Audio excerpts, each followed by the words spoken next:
Jeremy, you and I predicted this on our show as well, that because of the way things have been going with Trump, we said that we wouldn't be surprised if we saw an assassination attempt. There's no way a sniper bullet would come that close to hitting his head that it goes through his ear. Like, all judgments aside, this man Trump clearly has some pretty good karma on his side. More specifically, what I'm interested in is how does he handle it? When they try to blow his fucking brains out, did he incite violence? He didn't do any of that. It feels like we've watched him mature. This is an insanely huge karmic event. Think about how depolarizing this is for the negative, that they tried to kill him and it fired back in their own face, that they've turned him into this Jesus Christ superstar of our generation. This was the best they could do. They could have had someone 1,000 yards out, special ops, done it in a very clean way. It's almost like there was a desire to make it look disrespectfully sloppy. How does the negative polarity eliminate threats? Step one, they use the media against you. If that doesn't work, they go to step two, which is that they're going to use the justice system against you and try to throw you in prison for some kind of false charge. Step number three is if none of those first two steps work, then they try to unalive you. I think Trump stands a real chance at being the populist, uniting the different sides, letting God come through, and allowing our nation to transition from a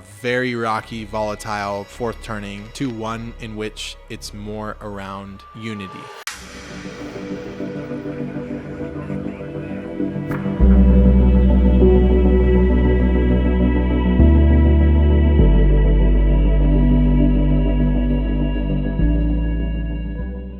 Welcome back, everyone, to the Great Awakening Show, episode number 8. And this episode is a special emergency episode due to the recent current events in our world that Jeremy and I thought deserved an entire standalone episode because, man, there is a lot to talk about. I texted you on Friday or Saturday when it happened, Jeremy, and a couple other friends of mine. And I was like, is this some fourth turning shit or what? And you were like, we got to do an emergency episode on this for sure. And I agree wholeheartedly because, you know, we say this every time we intro the show, but this whole show is about us providing the light side of the news and giving you guys enlightened perspectives on global events and a special focus on the Great Awakening of humanity. Highlighting the Great Awakening that is currently taking place is the whole purpose behind this show, hence the name. And so, you know, we wanted to do an emergency episode for this monumental event because I don't know about you, Jeremy, but this is the most significant shift that I've personally felt in the collective consciousness in my adult life. Would you say the same? Yeah. And I know we're going to get a lot of shit for saying that. But what has it been, 43 years since the last assassination attempt on a president? Yeah, that's correct. It's the most palpable shift I've felt in the collective in my adult life. I was in 7th grade when 9/11 happened, so 9/11. I remember it, but I was not aware or tuned in to the collective consciousness of our planet, much less politics. So yeah, this is, to say the least, there is so much to talk about here, and we're going to give you the spiritual perspectives on this event, the Trump assassination attempt, and just kind of give you our take on what this means for the awakening of human consciousness on this planet, which you're not going to get from pretty much any other source that I know of. Definitely no mainstream or independent news outlets. And that's what we specialize in here. So lots of really good news channels, independent journalists are covering the details of the event. We'll get a little bit into that, but most of you guys by now have seen it ad nauseum on the news cycle. You know, what happened, who did it, the setup, the fallout, all the different things about the details of the event. We're going to focus on more of the big picture today. I want to give a preface, Jeremy. Let's definitely give a preface, Aaron. Yeah, we need to lay this out because this is, a very controversial topic. And this is a special episode also, so it's going to be a little bit different. Yes. Yeah, normally we wouldn't zero in on one event like this, but if I may speak for both of us here, Jeremy. Yep. Jeremy and I are not political. We do not vote. We do not participate in the fraudulent United States Inc. in any way. No judgment on those who do, but that's just the way we operate. We remain completely outside of the matrix. Don't vote. We don't listen or believe anything the government says. So if you hear anything we're about to discuss today from a binary point of view, that we're either for Trump or against Trump or left or right leaning. You are projecting. Let's be clear on that. We don't have a side in this argument. There is no side in our perspective. We are here to talk about global events from a spiritual perspective as we see them. So we're going to call things like we see them, but it isn't because we have a side. And I would hope that the vast majority of people listening to this show don't have a side either, and they see through that matrix as we do. But it never fails to amaze me, Jeremy, of just bringing up Trump will elicit, literally a barrage of comments. Oh, you Trump supporting right-wing fascist, blah, blah, blah. So the Trump derangement syndrome in the collective is very real. So please do not project your dualistic way of thinking onto us and assume that we fall anywhere on the spectrum of left or right. And in fact, if you identify as being on the left or the right, Republican, Democrat, conservative, liberal, if you get triggered when you hear someone say good things about Donald Trump, or if you get triggered when you hear people criticize Donald Trump, if you think Donald Trump is Hitler, if you think Donald Trump is the next savior, you are under the influence of mind control and groupthink. And you need to work on balancing your mental perspectives and becoming more grounded, because this is not the way we create unity on earth. You will never win if you're in a strong attachment or resistance to anything, let alone political opinions. This is how, and I stress this all the time, but this is how the negative polarity controls you. They need you to outsource your power to something or someone else, or be angry and fight against someone or something else. The only way the negative polarity, the darkness, the demonic forces of our planet cannot control you is when you are at peace with what is, when you meet everything with love, and when your only objective is to create harmony and unity on earth, not choosing sides, okay? So let's all strive to evolve past our binary ways of thinking and look at our world from a more detached, objective view. And if you do project your political bias onto us, we will call you out in the comment section. No, I'm just playing. Aaron's going to spend the next week of his life. I'll spend the next week of my life in the comment section just nuking you guys. No, just kidding. It's all good. But I just wanted to give that preface because it tends to be a subject that elicits that kind of reaction. So with that being said, let's get into it. Can I give a quick yes, disclaimer? please. Cool. Two quick things. One, yes, my tongue is extremely blue. It's methylene blue. Don't be freaking out in the comments saying weird shit. Number two, Aaron is going to be taking specific spiritual perspectives as he does best and delivering unique perspectives on this whole situation that you're not going to hear anywhere else. I'm going to be doing my best to provide the same in the realms that I am most versed in. So when you hear me speaking on certain things, that is not the same thing as me speaking on pro-Trump for the sake of being pro-Trump. There are objective statements that I'm going to be speaking to in regards to the implications of some of the things that have been happening. That is not the same thing as me saying, this is what I want to happen, or I'm voting for this to happen, or any of that stuff. So I just wanted to reiterate that in a slightly different way, that we, as a species, as a consciousness, we have to be able to get to a point where we can discuss a topic without attaching assumptions to it, right? We should be able to objectively entertain different ideas at the same time. And what would the implications of this be? What would the pros be? What would the cons be? What does this say about where we're at? And it's not the same thing as, oh, how dare you utter this person's name? You're a psyop. You're pro-Israel, like whatever, all the things that get thrown around, right? So anyway, I know we're still going to have that in the comments, but let's send it. Yeah, I mean, if we're not willing to talk about what's happening in the world, we can't learn from it. And if we're not willing to discuss differing points of view, then we can't grow together. And so if we say anything that you disagree with, take a deep breath. It's going to be fine. You know, we're here to talk about differing opinions because it's good to talk about differing opinions. So with that being said, thank you for the preface, Jeremy. I want to begin by saying that this event we all just witnessed was a huge karmic culmination of all the awakening humanity's been doing for the last 4 years since 2020. And that was the first thing that really struck me, Jeremy, about this event. I watched the video and I was like, did that bullet graze his ear? Like he grabs his ear as if he got shot in the ear. And I thought, like, there's no way a sniper bullet would come that close to hitting his head that it goes through his ear, an inch away from his brain. It doesn't, like, surely he touched his ear for some other reason. Like, I couldn't quite believe what I saw. And once I learned truly that that's what happened, I was like, wow, well, is that not a karmic unfolding of massive proportions? Because we've been awakening on this planet in a huge way, and especially waking up to the deep state control of our country and of our world, and the different psyops and tactics that the deep state employs to gain control. And so there's way more awareness, there's eyeballs on these events now that there didn't used to be. And that's what the negative polarity, karmically speaking, thrives on, is they need you to not know what they're really doing. Because when you know what they're doing and your free will's not involved in it, they lose karma very quickly, and their plans do not go very well for them. They're not very successful anymore.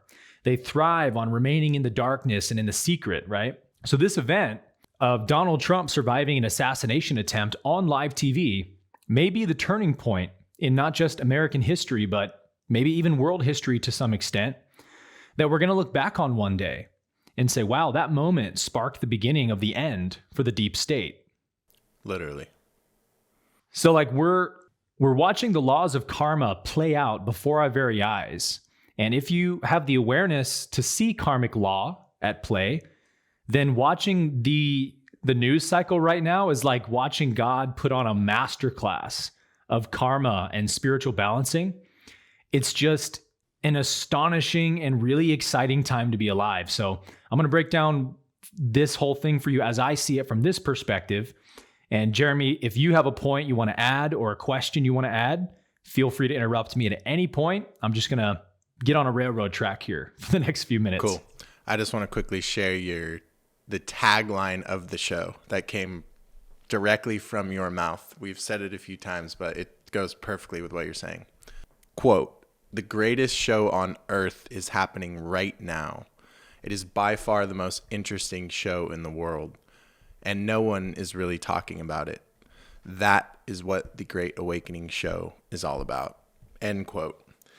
We keep talking about this notion of like, when you're living life, it's easy to lose the forest for the trees, right? You're too zoomed in. And so we try to take these zoomed out perspectives and remind people.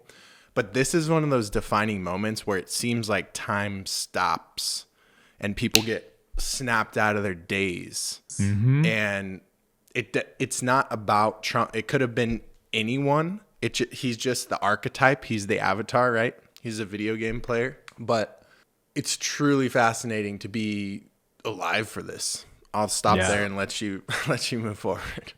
That's facts, bro. And I think it's good to appreciate that. So just so that we can see the full picture of where we're standing right now, let's take a look back at the entire sequence of events that have unfolded, up from Trump's first election cycle. Because I think this will really help us appreciate where we are and what has really taken place here from a spiritual perspective.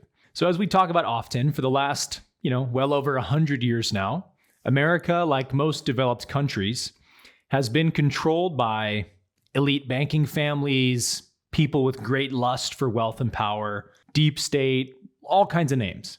But these people have done, honestly, an incredible job at running this criminal enterprise called the US government, under the guise of patriotism and virtue signaling and all those distraction tactics. So, round of applause for the negative polarity in that sense.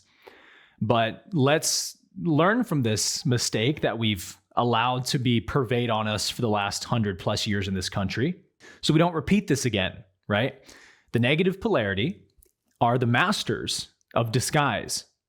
And this is why, unless you're relying upon deeply embodied, spiritual intuition, then you will not see the negative polarity through their disguises. Because guess what? They know exactly how to dress themselves up and what to say and what to do to fool your ego.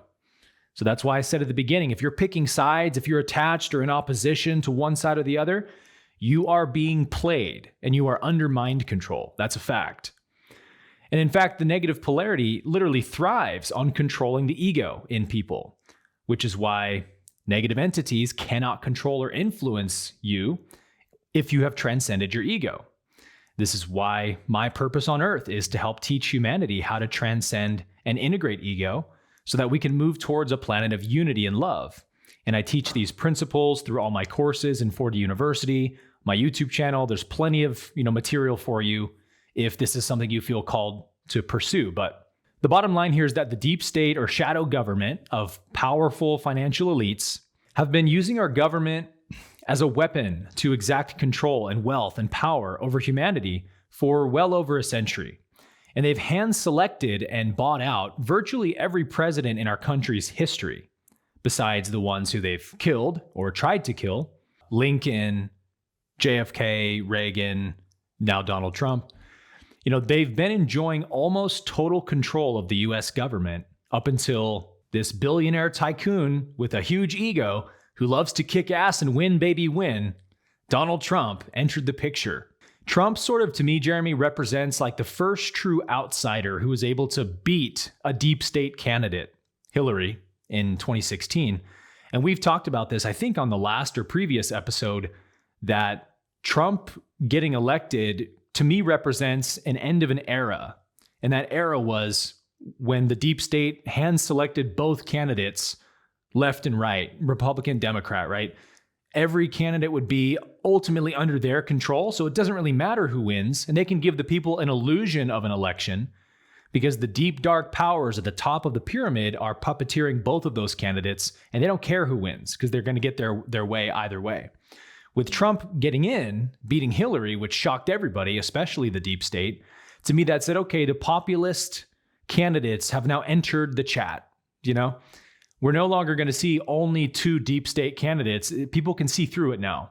People want outsiders. People want those who are not in the business of forever politics and whatnot. They want somebody who's going to stand for the people and be a populist.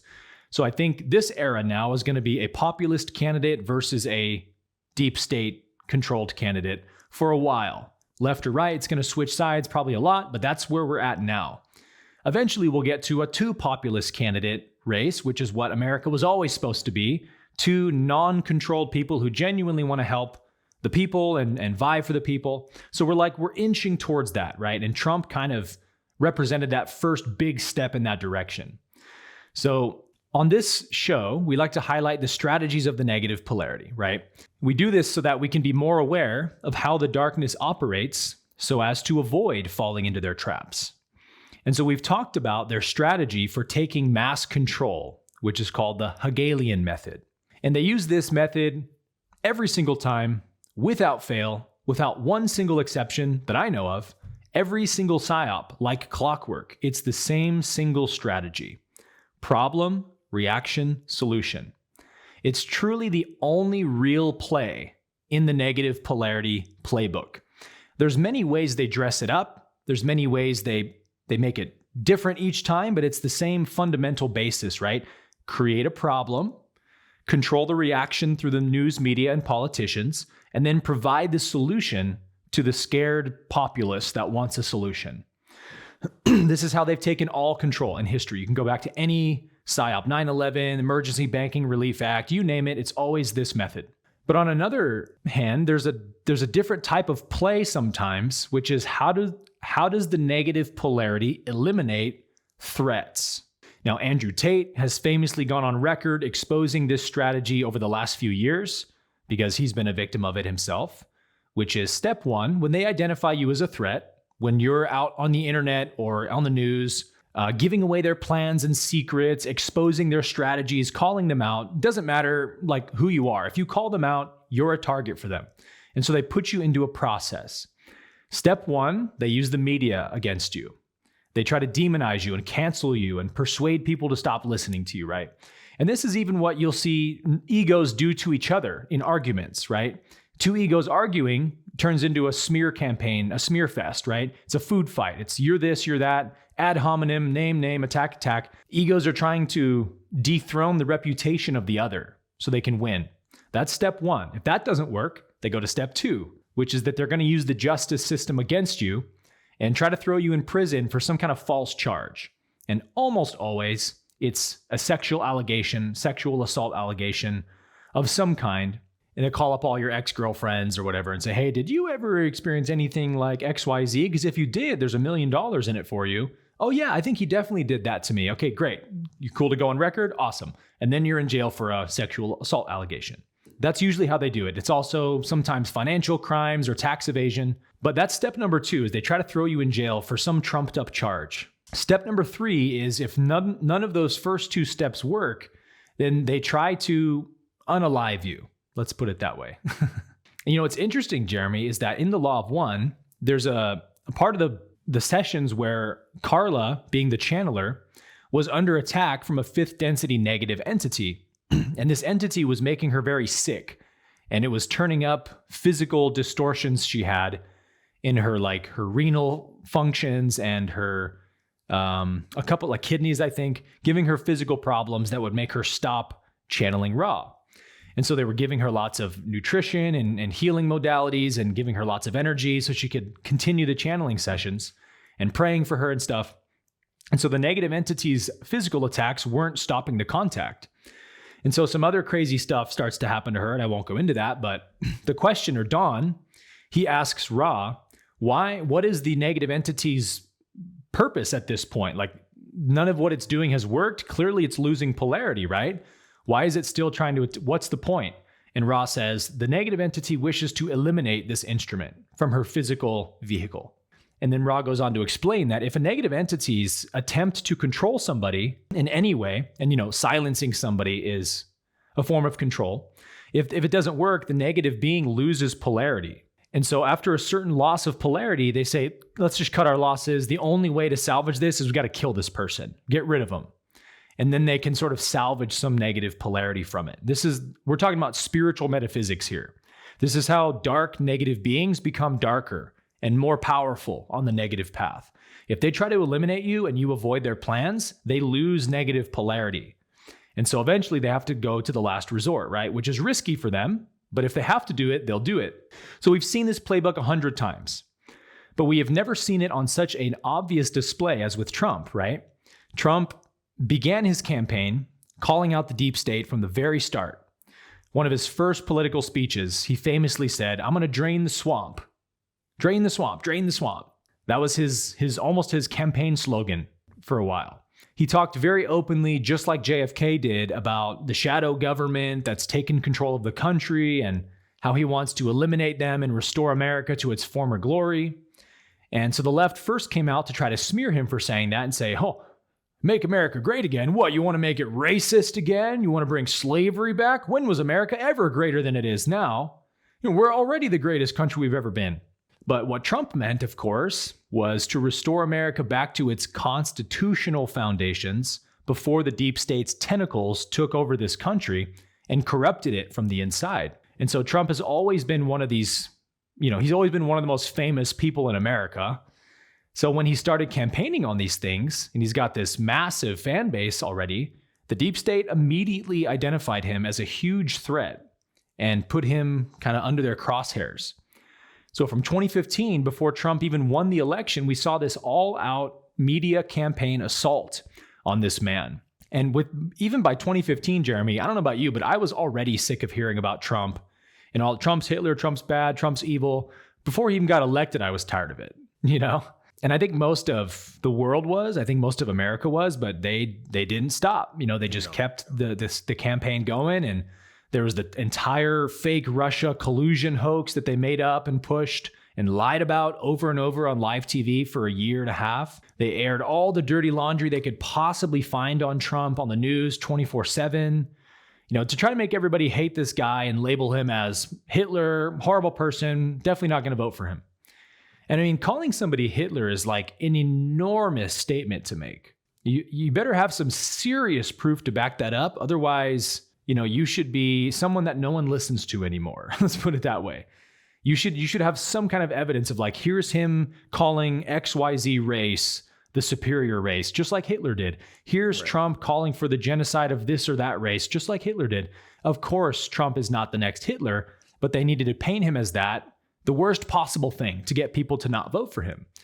And then that didn't work either. And so they tried to convict him of 34 bogus felony charges and, so they can call him a felon and stuff. That didn't work. His polls still went up. They raided his home in Mar-a-Lago to find classified documents that he may still have, which they can indict him on. That didn't work, made his poll numbers go up. And actually, Jeremy, you and I predicted this on our show as well, that because we're in a fourth turning and because of the way things have been going with Trump and the deep state lately, we said that we wouldn't be surprised if we saw an assassination attempt a couple of months back. And Tucker Carlson predicted it. Tons of people predicted this, right? A lot of people saw this coming and weren't surprised by it. But I can't imagine anyone would disagree that what we just saw take place in Pennsylvania was nothing short of divine intervention. Like, all judgments aside, this man Trump clearly has some pretty good karma on his side. And actually, I'm going to pull this clip up really quick, Jeremy, so we can... That head turn at the last minute. That head turn, bro. Whew. The miracle head turn. Yeah. Let me share my screen really quick.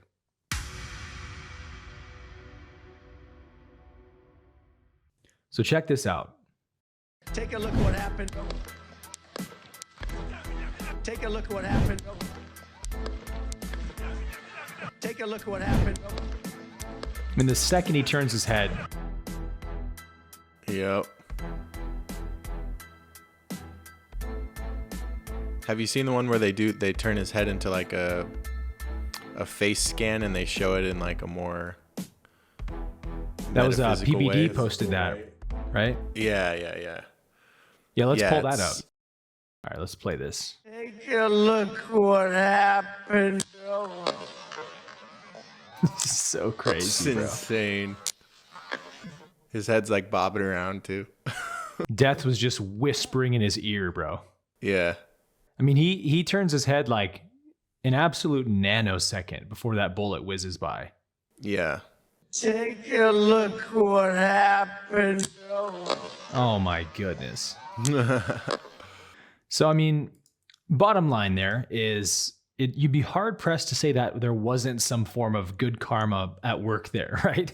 Yeah. And again, this is to me, Jeremy, this event happened, the bullet didn't blast through his brain on live TV because of the Great Awakening, because so much of the collective consciousness is rising and becoming aware that the negative polarity is losing power to make all these events go their way. I mean, even when they had total lockdown control for the last 100 years, not every psyop goes their way. They tried to kill Reagan. That didn't work. They almost killed him, but he survived. Obviously, they got JFK, RFK Sr., MLK Jr., and all kind of other things we could mention. But like, I think we're starting to see a shift in the tide where these psyops are really working against them. Yep. We saw that with COVID in 2020. They would not have pulled off COVID. They would have not started that psyop if they had known the outcome. I guarantee you, it was a huge net loss for them. Agreed. Yes, they gained a little bit of money, a little bit of power for those few years, but dude, it unraveled their whole control scheme over the country. And then it led to this. It led to Trump and all this craziness we're seeing. So Yep. I just want to point this out as a moment of reflection. No judgment at all, but these are really good learning moments that life presents us. I don't know how many friends you have, Jeremy, who are what we might call truthers, who believe that every single thing is a conspiracy of the deep state, and nothing ever happens against their will. And they're so powerful. They control everything. Nothing happens apart from their will. Yep. And so Trump is clearly, he must be a co-op who's working for the deep state, pretending to be a hero figure. Yeah. And it was all staged by Trump. Exactly. You've heard that, right? Mm-hmm. Well, first of all, think about how much power those people are giving the negative polarity in their mind. These people are not demigods. They're not all powerful. They're absolutely fallible humans just like us. And their plans go awry all the time. And many times they blow up right in their face. So they're not, perfect evil beings that never fail or miss the mark, right? They think the American people are absolutely stupid zombies, right? That's what the negative polarity has thought, because they're so far removed from the average person, living in their high castles and their silk sheets and sleeping on bars of gold every night. watching the plebs suffer to make bread for their kids and stuff. They're so estranged from the common person. And so they thought America was stupid, or really the world at large. But since 2020, they've been finding out that they were wrong about that, haven't they? That the people aren't stupid, they've just been asleep. And 2020 woke them up. And now the deep state is losing control by the day, and they cannot stand it, but they don't know how to stop it. And everything they do now just wakes people up even more.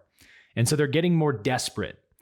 And so this actually bothers a lot of my friends, that I don't think that Trump is a co-op who's working for the deep state and all of that. A lot of my friends think RFK is a co-op. You said the same for you? I said I can imagine. And yeah, I have people in my community, for example, who are like that, and who I'm sure will struggle with this episode of such balanced takes from me and you, because I don't know, it's very dogmatic. It's another religion, and I get it. We both came from that. It's easier to be like that. Yeah, but it is. I don't know. It's a limited worldview. That's been my experience. Mm-hmm. It's a very convenient way of thinking. Oh, it's all just evil. Everyone's evil. If you're famous, if you have any power, you work for the evil people. That's it. It's that easy. No more nuance to it. Yeah. And those people will even be very quick to project onto you if you don't agree with those opinions. Like, oh, see, you're such a sheep. You're so asleep. Wake up, dude. Don't be so gullible. And so there's a very tense climate in our culture because of all this, and I get that. But my point here, that I'll say it over and over again, evil does not control everyone in power. Evil does not have more power than good has. Evil only has power while we allow it to have power by remaining asleep to what the negative polarity is doing. There are very good people in positions of power who are fighting for what's right. There's not nearly as many of them as the people that are fighting for control, but they are there. So let's not just be so quick to judge everybody who has political power or influence in the world as, oh, they must be evil then. We're not going to create a planet of unity by projecting onto people like that. Let's let people's actions speak for themselves, and let's refrain from the judgment and just say, look, I'm not here to cast opinions on everybody. Who's light, who's dark, who's evil, who's good. Let God settle that out, right? I'm going to forgive everyone. I'm going to not project, and I'm going to continue to see unity and love on this planet.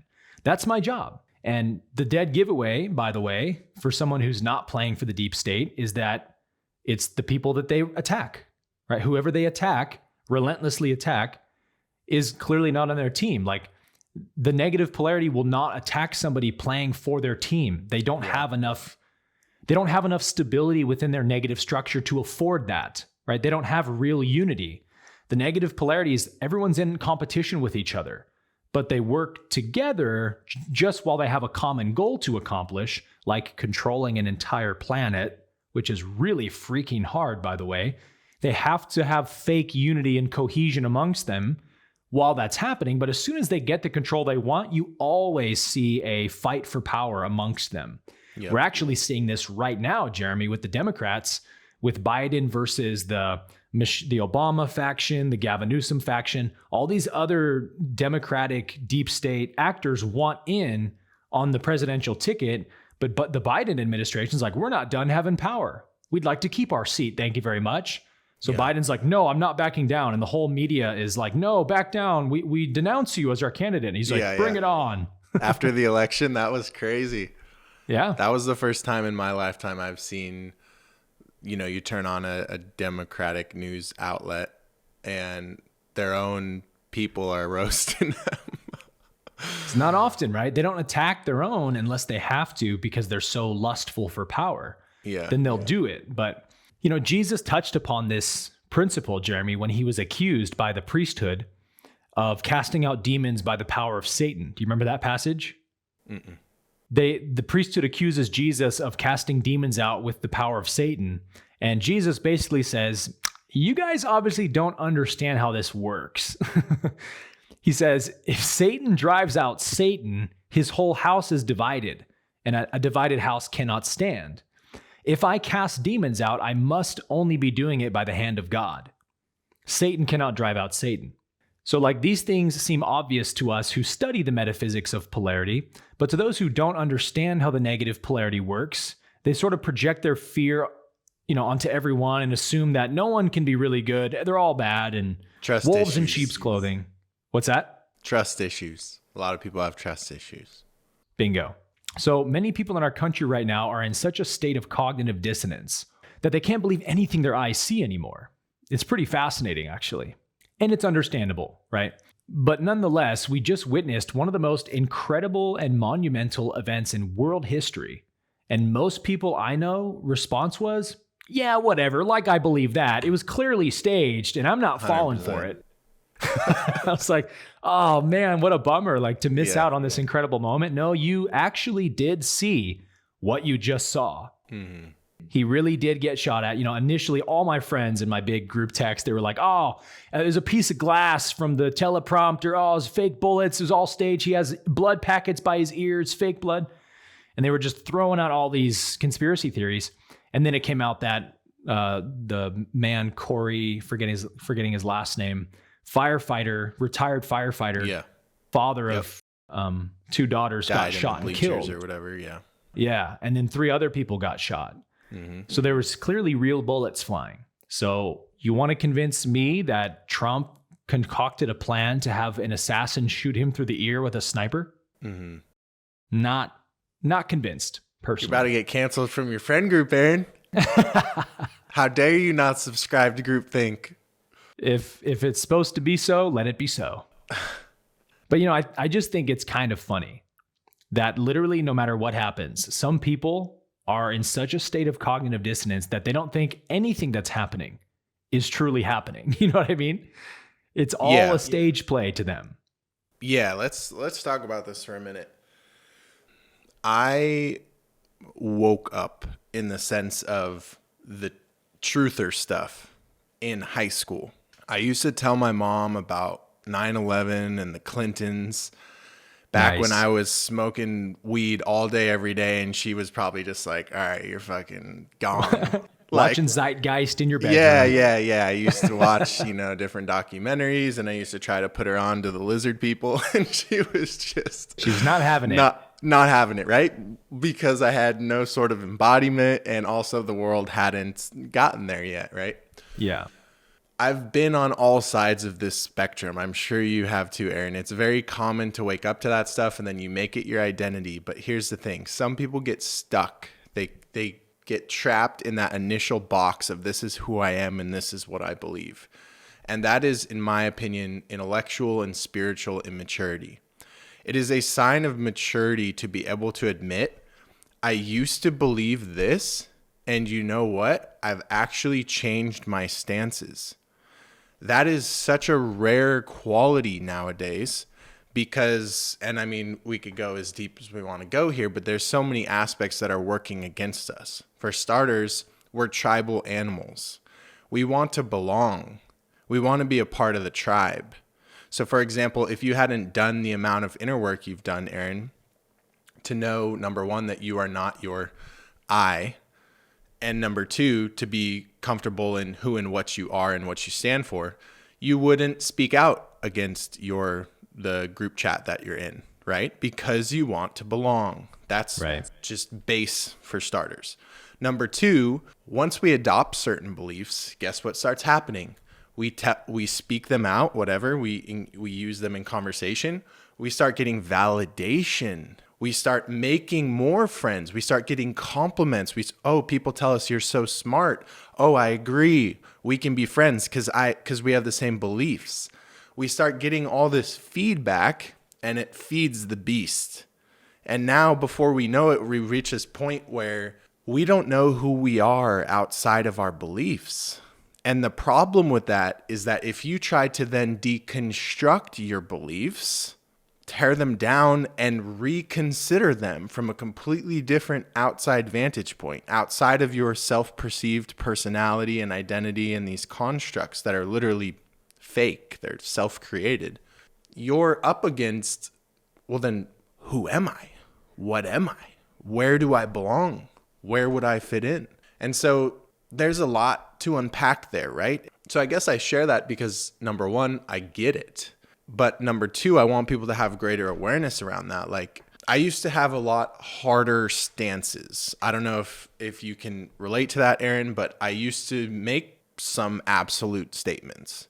I used to harbor some of these. I never make absolute statements. What'd you say? I said, I never make absolute statements. Yeah. Well, what I mean by that is if 6 years ago you asked me certain stances on the Earth's shape or who ran the world or secret societies, I would give you an answer with 100% certainty. And it's kind of like it's kind of like the Dunning-Kruger effect. It's like the more, like I said, it's been 14 years, going on 15 years that I've been into this stuff. And for the first half, at least, of that time, it was the arrogance, right? Yeah. I know. Oh, you're just not there yet. The certainty. Yeah, and then you go through enough deconstructions of your ego and your belief systems, deaths and rebirths, and you realize like the only thing that any of us can say for certain is that we don't know shit. So all we can do is speak in probabilities and speak in more of like, here's what I think and here's why I think it, but I'm open to new information. But we don't do that because the operating system that we have as humans, it forms beliefs before it often seeks out information. So this is an example of why the media tries so hard to get to us first, because whatever initial presupposition or assumption you make about a person, event, experience, topic, it's then really hard to change that. And we see that, for example, with the Trump situation. Back when the media was going absolutely insane before 2016 and around that period of time, I didn't like him either. It's like, who would, right? Like, and that because you start grouping him as this thing. I've never met him. Have you, Aaron? Not personally. So I don't know this person. I know almost like a simulation of this person.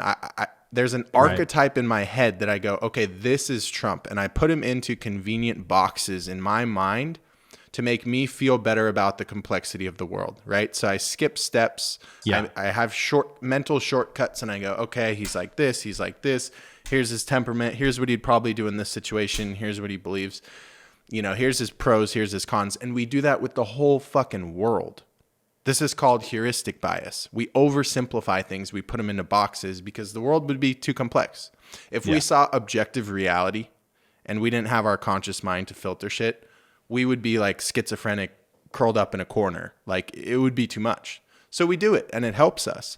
But this is an example of one of the main downsides of it, where it's like when our oversimplifications are costing us closer connection to what is. And I guess I'll just end this, little rant by saying that once again, I want to remind all of you that like, if you can see beyond your friend group, if you can see beyond your family, if you can see beyond maybe social media and people that whoever reflects back to you your identity and reinforces it, it's different for all of us. It is maturity and it requires strength to openly change your beliefs. It's like 5 years ago, we didn't have the information on Trump that we have now, right? Even in 2020 and all throughout that, like a lot of people didn't like him. Understandable. But then as we see like the legal prosecutions, we see more specifically what I'm interested in is how does he handle it?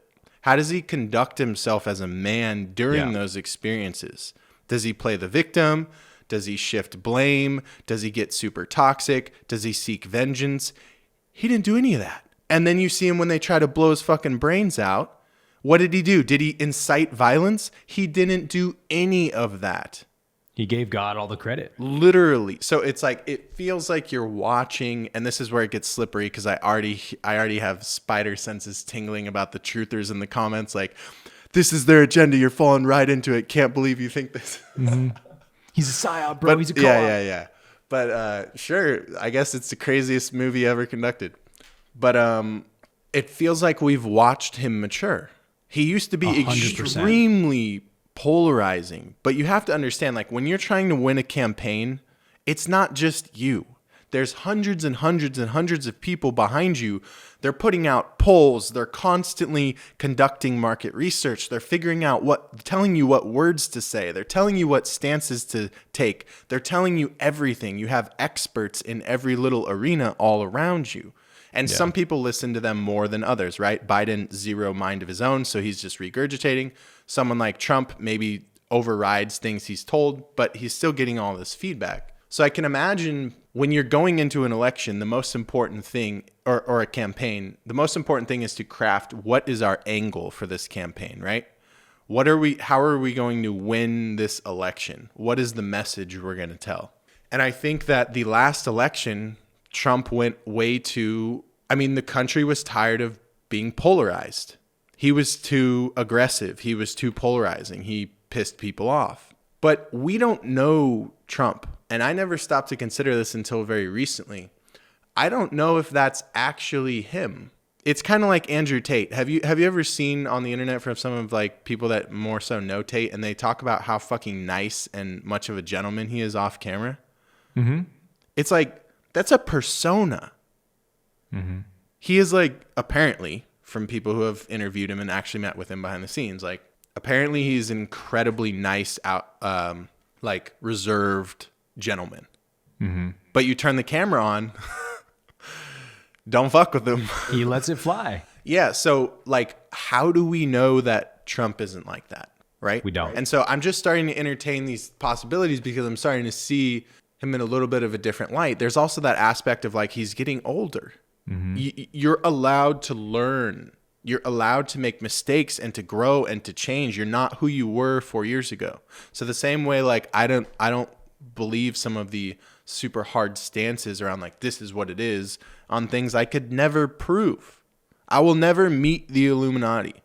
I will never be able to know if the earth is flat or not. It's part of why I just don't pay that much attention to it. Like, what is it? I'm more concerned about like archetypes and implications and what it says about consciousness and the awakening, just like you, Aaron. Like, I don't really care to prove it. It's like, we can't. But the same way that my beliefs over the last, let's say, 5 years have become less rigid and more like, I don't know, here's what I think, but I could also see this and maybe I could see this. Why aren't people allowed to change? That's an interesting thing where we sort someone in a box, we dehumanize them. And then once we've done that, it is so hard for us to accept that maybe they could have changed. Mm-hmm. Yeah. And I'm not saying that to even infer he needed to change. Maybe that wasn't even him in the beginning, because politics is theater. Oh, yeah. It is. And so how much of that he's being, okay, this is your angle, this is your archetype, this is what will win the election, you need to show up like this. How do you know that's even him? That's not how his family describes him.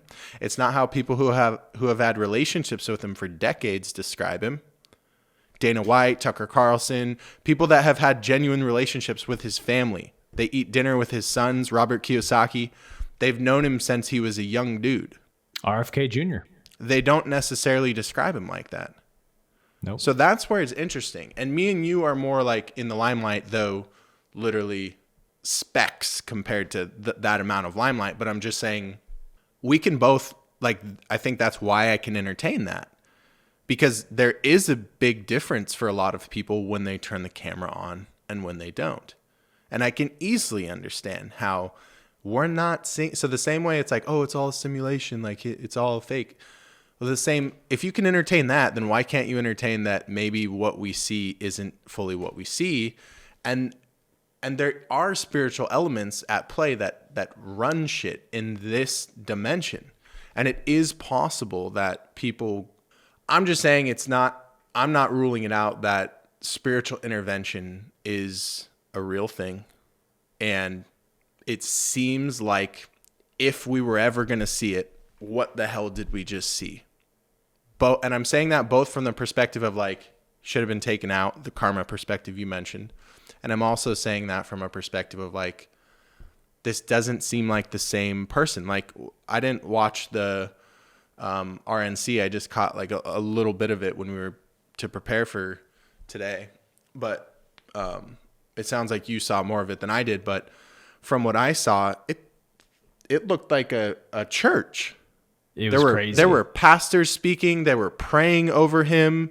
He looked like he was going to cry for an extended period of time. I've never seen, and once again, I get it.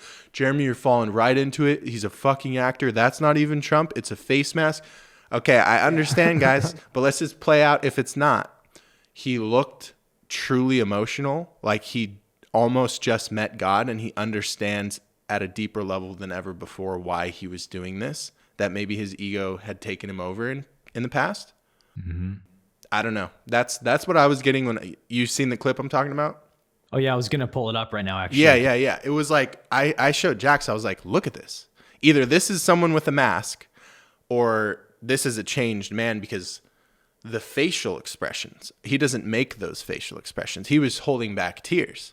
You had reverends praying over him. You had some of the most powerful speeches. I mean, sure, there's an aspect of like they know how to pull our strings, and they all know they've practiced speech for decades and decades. Even the pastor is in on it. He's a Satanist. Yeah. Pastor. But there are aspects when you can feel the spirit. Like you said, for people who are of a certain consciousness, you can feel truth and non-truth. You can't fake it, dude. And so it's like, sure, they could be, I guess, double agents who know how to channel truth, but that's a tricky statement. I would hand it off to you, Aaron. Is that how likely is that? The darkness cannot create light. And this is the hallmark that Ra gives in the Law of One, is this is how you know if you're dealing with a negative entity or a positive. Actually, they say extraterrestrials. They're talking about UFO encounters and ET encounters. And Don says, what's like the hallmark way to know if it's a negative ET or a positive ET? And Ra says, easy. A negative ET will leave you with feelings of fear, doom, or wonder and attraction.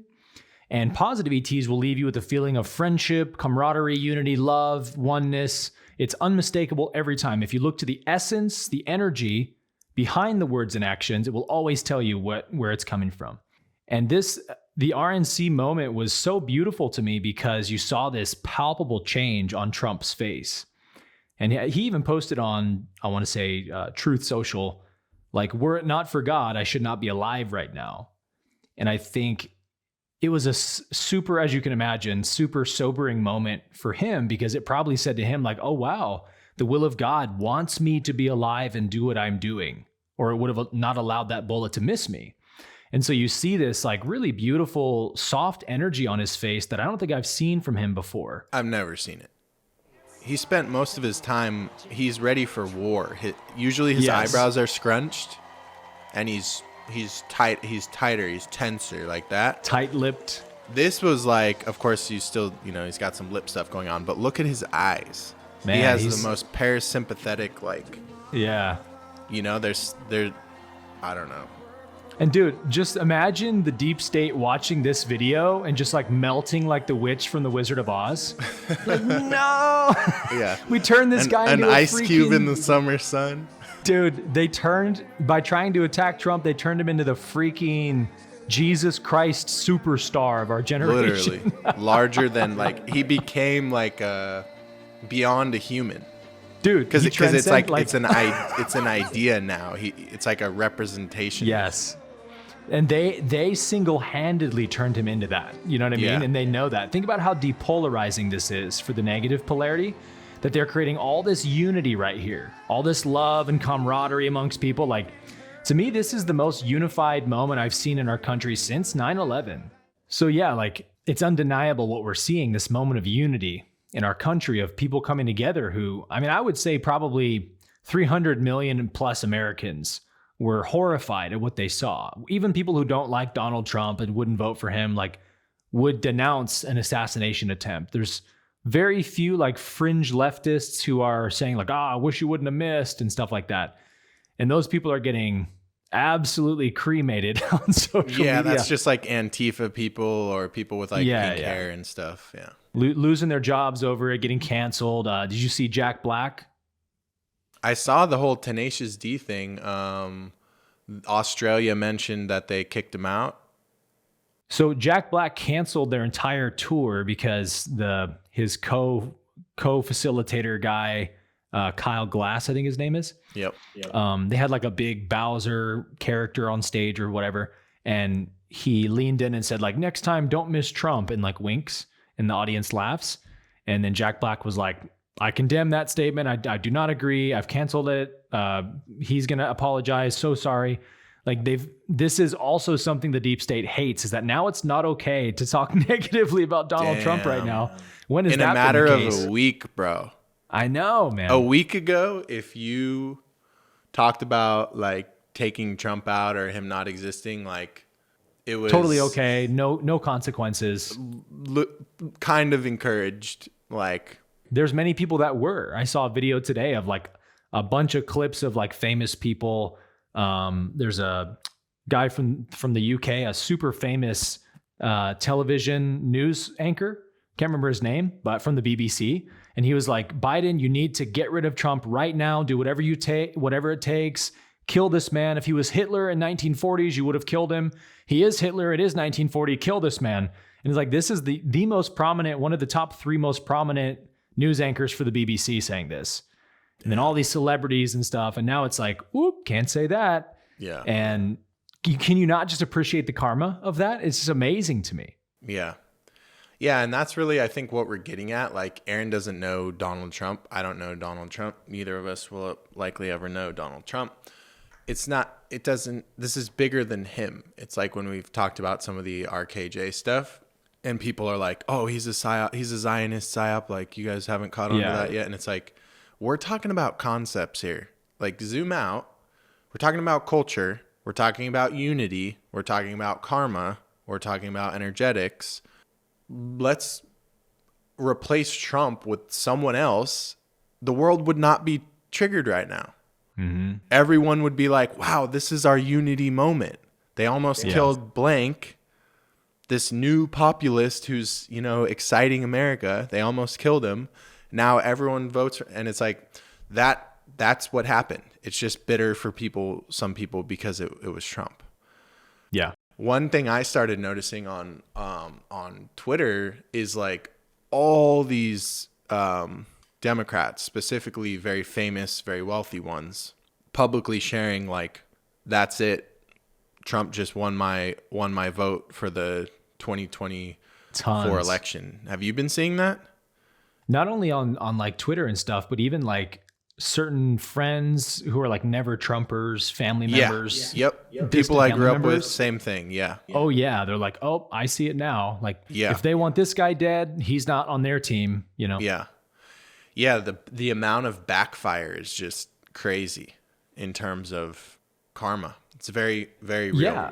That's what I mean in terms of like, this is an insanely huge karmic event that we cannot appreciate too much. Like, this is a sign of a huge shift in the right direction. The fact that, think about how depolarizing this is for the negative, that they tried to kill him and it fired back in their own face in the most horrible way possible for them, that they've turned him into this Jesus Christ superstar of our generation, which is the exact opposite of what their intention was. Mm-hmm. And like, the cognitive dissonance part is a testament to how well they've done at seeding this mind control over the masses, Trump derangement syndrome. He's evil, hate him, judge him. If the negative polarity can get you to judge and hate anybody, they've got you, because they understand how the ego works, right? If you and I believe the same thing, Jeremy, if we hate the same person, if we love the same person, it triggers the solar plexus chakra, the societal conditioning of like, hey, we're on the same team. You and me, we're buddies. Yeah. We're on the same. Tribe. Yeah. We're tribe. Yeah. And so if they can get you to judge someone, they say, you're on our side, right? Because we also hate that guy. Okay, cool. You're playing for our team now. And it's how they get their members, right? It's a sleight of hand trick. And so because people live with that cognitive dissonance, because they've been believing these mostly complete total lies, right? From the media and stuff, because these real world events that unfold are not matching up to their conditioned beliefs, like, therefore they must all be fake. That's the only area the brain can go to. It's like, well, then it was staged or it was pre-planned. Like in so many people's minds today, this is what blew me away with a lot of my own friends and just looking at social media. In a lot of people's minds, dude, it's like amazing things never happen naturally. It's always staged. It's always made up. I know. Remarkable events never take place. They're always planned. It's like, isn't that kind of sad? That gives a whole lot of credit to the negative polarity. Exactly. And not only that, it takes away credit from God, because guess what? God's universe is way more interesting than fiction.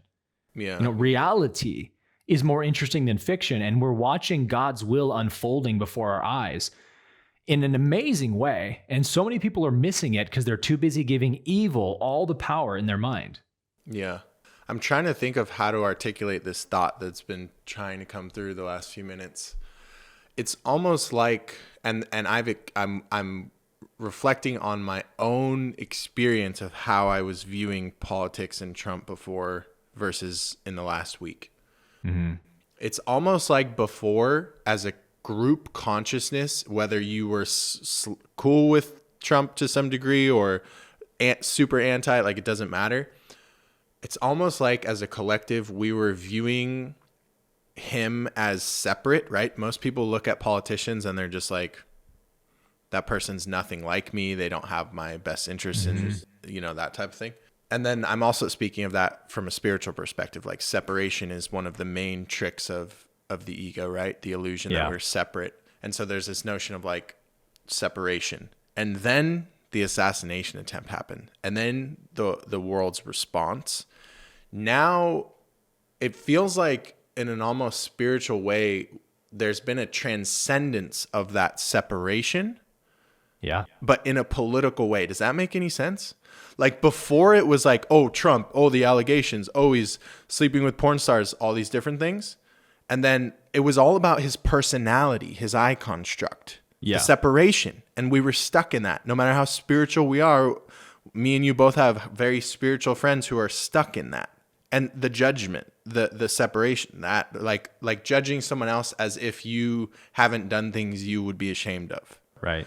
And then all of a sudden, the bullet goes through his ear, the world reacts, and it's like the consciousness jumped. Big time. Like love responded. It doesn't matter. He's not perfect. I'm sure he's done horrible things, as we all have. The consciousness jumped, and all of a sudden, it's not about his personality anymore. It's not about any given ego or avatar or archetype. It's bigger than that now. It's all of a sudden about, it feels like, unity. At least more than I've experienced in my life. I think what it did, Jeremy, is it was this moment of awakening of like, oh, this has gone too far. That's like what I mean. You it's saw not a lot about of people. Trump. Exactly. It's bigger than Trump at this point. It's bigger than the media. Like you saw all these people come out and be like, this is the media's fault for all this violent rhetoric against Trump for the last 8 years. This led to this assassination attempt. You're seeing people finally calling it like it is. It's like, this is why we shouldn't allow people to call everybody Hitler that they don't agree with, because you can incite these kinds of things to happen. Mm-hmm. So like this event, it doesn't it just feel like a huge timeline shift? It like does, we jumped man. Like timelines. That could have been you. That could have been me. That could have been Alex Jones. That could have been Russell Brand. That could have been insert blank. That could have been Andrew Tate. Like it's not about, it's a representation of like almost like the good versus evil thing, right? Mm-hmm. It's a representation of the old and the new. And they took one step too far and it's backfiring so hard. Yep. Because they got now the only option is they have to take him out. Mm-hmm. Felt, I think I texted you this. I texted this to, my buddy Kyle. I was like, dude, I feel a huge shift in the force. Yeah. Like to borrow that term from Star Wars, it felt like a shift in the force. It was like, we just jumped timelines in some weird way. Yep. Like we were 1 inch away from a very dark time in our country. Let's be very honest. dark. You know? Yeah. If that bullet had blown Trump's head off on live television, we would have likely seen a civil war in this country. You know? Yep. Very likely. And so you could say we were 1 inch away from civil war. Yes. That's a pretty ugly timeline, right? So like, thank goodness we didn't follow that timeline. And that would have been perfectly in line with the fourth turning thesis, just so you know. If you've heard me say it over and over, it has to end one of a few different ways.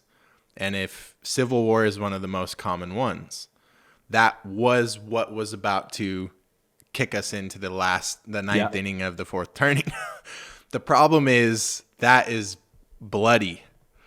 Yeah, we don't want that. And if it doesn't go that route, there's one other option that isn't so dark, if you will. Right.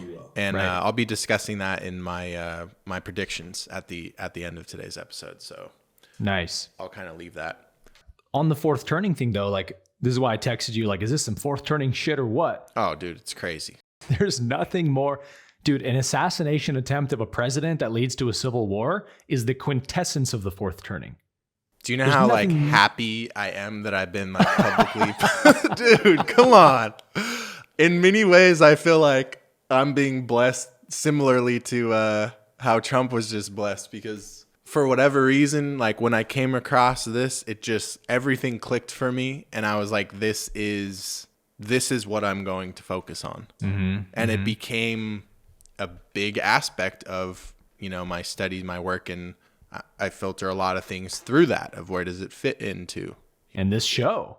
And then this show comes along, and well, so this started after 2020 because it was like, okay, I needed Fourth a turning framework time. of, is this going to keep happening, right? Because you had people who were like, oh, this is just the first lockdown, then they're doing this, then they're going to do this. This is life from now on. It's like, that's a very truther thing to say. Evil has all the power. And so I was looking more like, okay, let's be rational about this. Humans go through cycles. It's ebb, Yeah, it's a flow, cycle. black, white.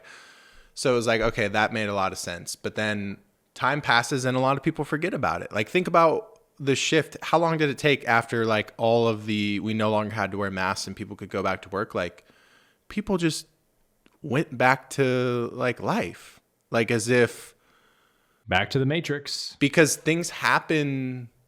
Sometimes like freak things happen and it seems like life just sped the fuck up like recently, but we jump timelines. But then in the middle of those quantums, there's like long periods of like, what's happening? Like nothing really, 2 years have passed. You know what I mean? So I guess it's, you know, it's nothing's happening. Like it was a conspiracy, and it's like, no, that's why I'm a macro guy. Like you have to think in decades.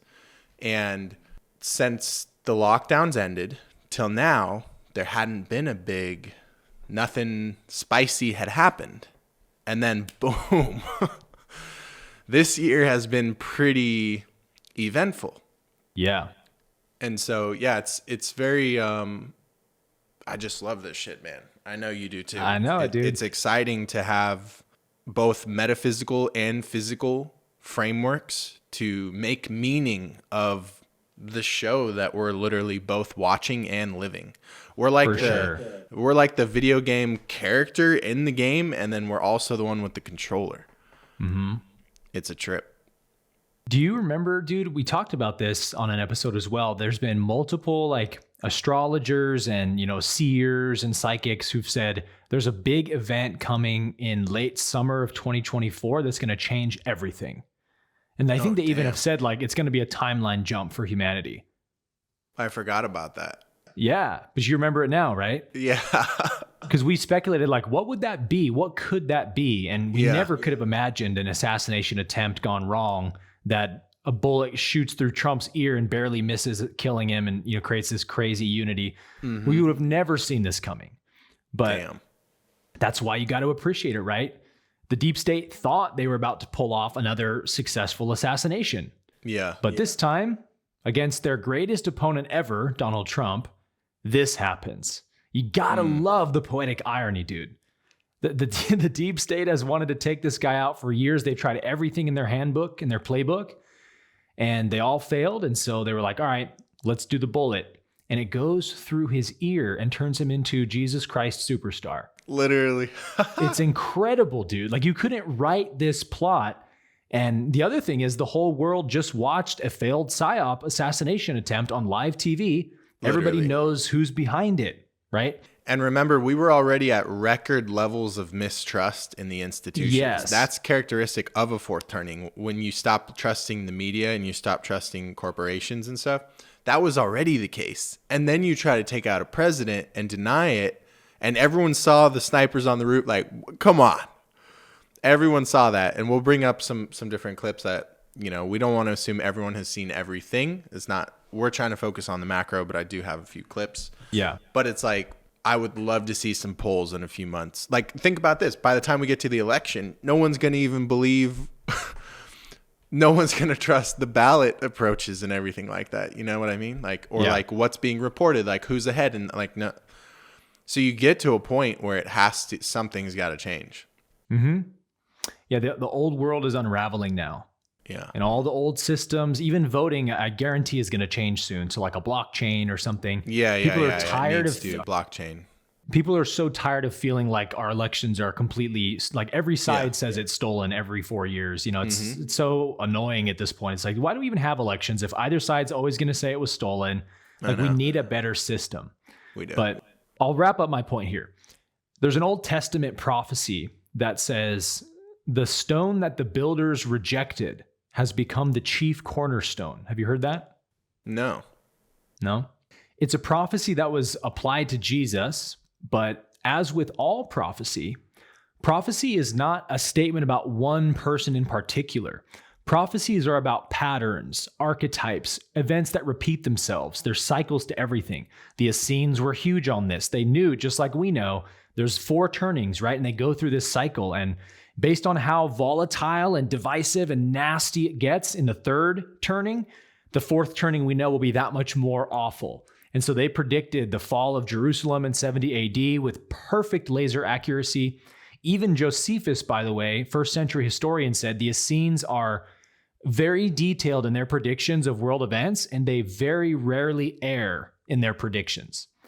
It wasn't because they were just like prophesying through their third eye. There's part of it there, right? The intuition, but it's the understanding and recognition of patterns. And so, as with all the prophecies of Jesus, all the prophecies that are applied to Jesus, they actually fit many different people and characters throughout history. And that's one thing that Christian opponents will say is, oh, you think that prophecy proves Jesus was the Messiah? It proves this guy and this guy and this guy did it too, and this guy. And Christians will come back and say, well, but our guy was the most fulfilling of that prophecy, is always the response. Jesus fulfilled it the best of all of them. And so it's like the prophecy isn't about just one person. It's about the archetypes, right? The stone that the builders reject, God likes to use that stone to become the chief cornerstone of the new thing. You understand? Yes. And so it's a epitaph that means that God loves to expose our own judgments and turn them back upon us. Literally. Right? By using the very people we reject to accomplish God's purposes. And isn't that exactly what we've seen with Trump? Can we not say about Trump? It's so funny to be saying this. I'm going to get so much hate in the comments. I'm not comparing Trump to Jesus, but I'm saying this archetype of the stone the builders reject becomes the chief cornerstone. Oh boy, does Trump fit that archetype now. Yeah. Now, I certainly don't agree with every decision Trump has made in his presidency. I've never voted for Trump. I think he picked some really bad candidates for his cabinet, which came back to bite him. Obviously, we had Operation Warp Speed, which was terrible. Trump fell into that whole scheme because he wanted to take credit for the vaccine that he thought was going to save everyone. He could look like the hero. His ego got the best of him big time, and has many times. It's been his downfall many times. But to my shock, his fan base, who almost unilaterally all refused the jab, remained loyal to him despite all of that. Yep. Because he's the only guy who's for the people and who's standing up to the deep state and trying to drain the swamp. And that's more important to them than mistakes along the way. So like, although Trump surely has his flaws, as all of us do, although he didn't have a perfect first term as president, I can for sure say he's the best president by far of my lifetime. And a lot of my truther friends will bash Trump for his bad decisions like Warp Speed, the CARES Act, thinking Epstein didn't kill himself, not unsealing the JFK files, not releasing Assange, like stuff he didn't do, put Hillary in jail, you know. Mm-hmm. And those are all their evidences he must be working for the deep state. But it's like, guys, there's so much complexity here. There's so many variables to being the president of the United States, having an entire team of a cabinet of people that you rely on to make decisions. It's not like he has the unequivocal power to do everything he wants. It's more complex than that. And he makes mistakes. But for every one bad thing somebody can name, I can think of 2 good things that Trump did in his first presidency, not starting any new wars. How about that? First president in 40 years not to start a war. That's by far the most important thing he did, is to not go to war, right? He negotiated with countries like Iran, Russia, and China with tariffs and import taxes instead of bombs and dead soldiers. He had the Abraham Accords, peace in the Middle East, which he should have and probably one day will win the Nobel Peace Prize for. Negotiating peace with our adversaries, China, North Korea, Russia. He flew to these countries that the radical left, deep state demonizes as evil. He flew to their countries to meet with their leaders, and man, did they bash him for that. Look, he really is Hitler. He's meeting with Putin. And he was trying to negotiate peace and a fair trade relationship and stuff. So our relationship with our adversaries was the best they'd ever been under Trump. He really pushed for rights to go back to the states, just like our Constitution says. And he took a lot of power out of the federal government's hands. Tons of huge tax cuts for small businesses. He negotiated tons of great trade deals for our economy. Dude, he had our economy, as you know, performing at like record highs his entire I was about to say, are you not going to reference the economy? Yeah. No. Never. I would never not reference. We were booming. We were, man.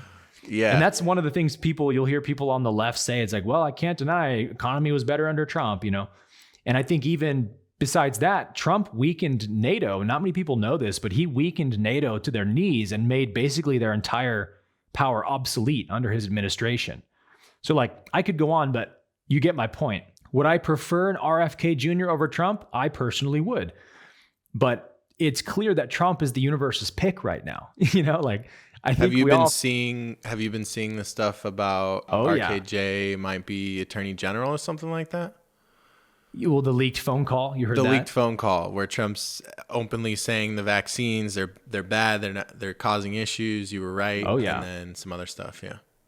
Which is another big hit to the truthers who are like, see, Trump pushed the vaccine, he's pro-vax, he's evil. He made a mistake. He was wrong. He admits it feels like a projection of this spiritual perfectionism that I teach on a lot in my community. It's like this notion that many of us use spirituality or awakening as just another vehicle to punish ourselves, right? Mm-hmm. We use it in this subtle way to like, oh, one day I'll attain perfection because I'm not lovable as is.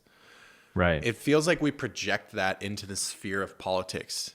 It's like we're looking for a savior. Even the people that speak out the most about the savior complex stuff, about how most people are looking for a savior, and they're like, don't look for a savior. They're in a weird way still also projecting the savior thing in a different way, which is like, if you poke holes and you find the imperfections, and if anyone isn't perfect, then you craft this story together and then you can't support them. And it's like, do you know what you go through to get to that level of influence? They're leaking and finding everything possible you've ever done. And then any mistakes you make are on the world stage. So like, I don't know.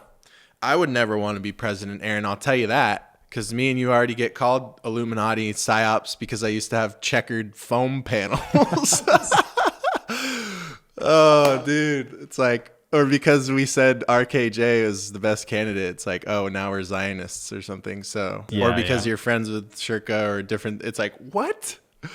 There's just a lot. There's a lot of crazy stuff in this space. And it's like, we're nobodies. So imagine by the time you get to a president, like all the stories about you. And it's just like, imagine if somebody went through all of your text message history, emails, everything you've ever said to anyone to find dirt on you. Like, it'd probably find something on you. For sure. Or like at that stage, it's like if you've ever been rude to anyone or you've ever threatened or made a mistake and tried to cover it up or like anything, it's like, how do you can't get to that. You can't get there without doing those things. There's 100%. There's going to be trails, but it's like we're viewing humans as this binary thing. Oh, they're that. Put them in that box. Now we don't let them come out of that box. Right. And it's like, and I'm sharing this as someone who put all politicians in that box. And I'm not necessarily saying Trump is here and then everyone else is here, right? Like, but we're starting to see these different archetypes. We're starting to see shifts. That's more what I'm interested in. But Right. I'm just, I try to keep myself honest because it was easier for me for the majority of my adult life from high school until recently, honestly, to just be like, oh, politicians, like it's all fake. It's all theater. I don't watch. I don't care. It doesn't matter. And then now I'm feeling like a little bit differently. It's not that it's not theater. It's not that everything is what it seems. It's not that there's not corruption. Yeah. It's not that we know we're not saying any of that, but it still matters.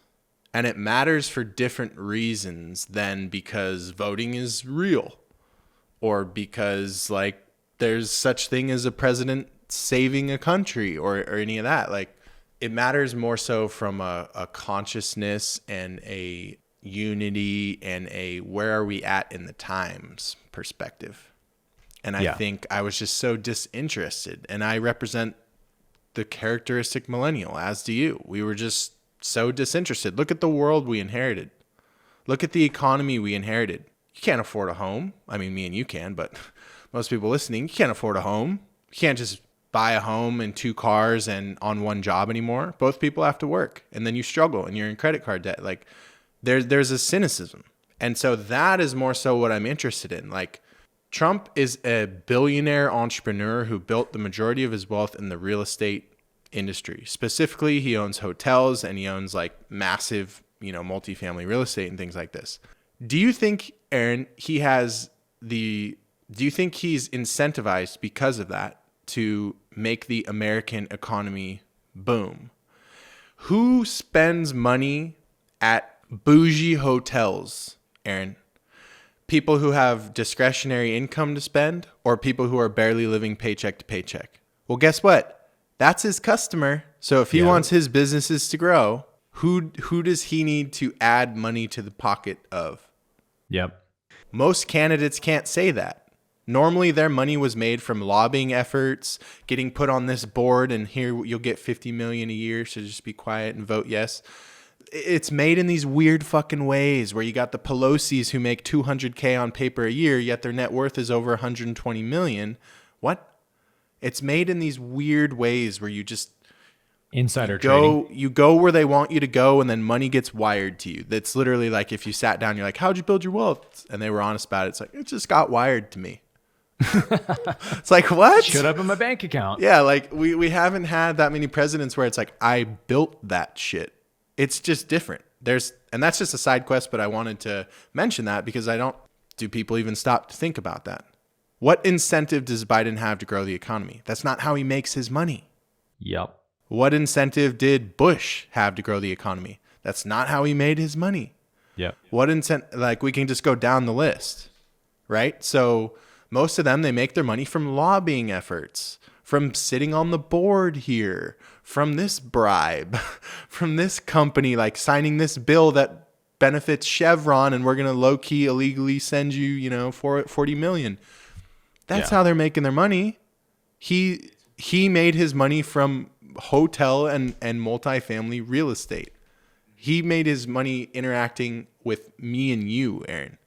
Not literally, I've never been to one of his hotels, but the average, slightly above average person who's on vacation or staying at hotels or traveling or whatever it may be. So I don't know. There's just that aspect I feel is underappreciated as well. That's a huge point, dude. I love that you pulled that out because like that's the high level chess stuff that a lot of people don't see. Yeah. But yeah, politicians make money from wars, from oil, and insider trading and lobbying. That's their avenues for wealth generation. Trump is a real estate billionaire for the last 30 years. And did you see, I want to say it was Dana White and PBD on an interview recently where they were both saying they both know Trump personally. And they were like, dude, everybody who bashes Trump does not understand him at all. Like, he wants good times. He wants the economy to flourish because he owns casinos, hotels, stadiums. That's where he makes his money. I forgot about casinos as well. So it's like everything he owns, people only spend money on when times are good. So there's an inherent incentive to make good time. So it's like, if you want to call him selfish and greedy, the incentives are aligned. That's what you want. Right. I didn't see that clip, but I saw Alex Jones talking about something similar because he's had a friendship with him the majority of his life as well. So speaking of Alex Jones, I'm glad you brought him up.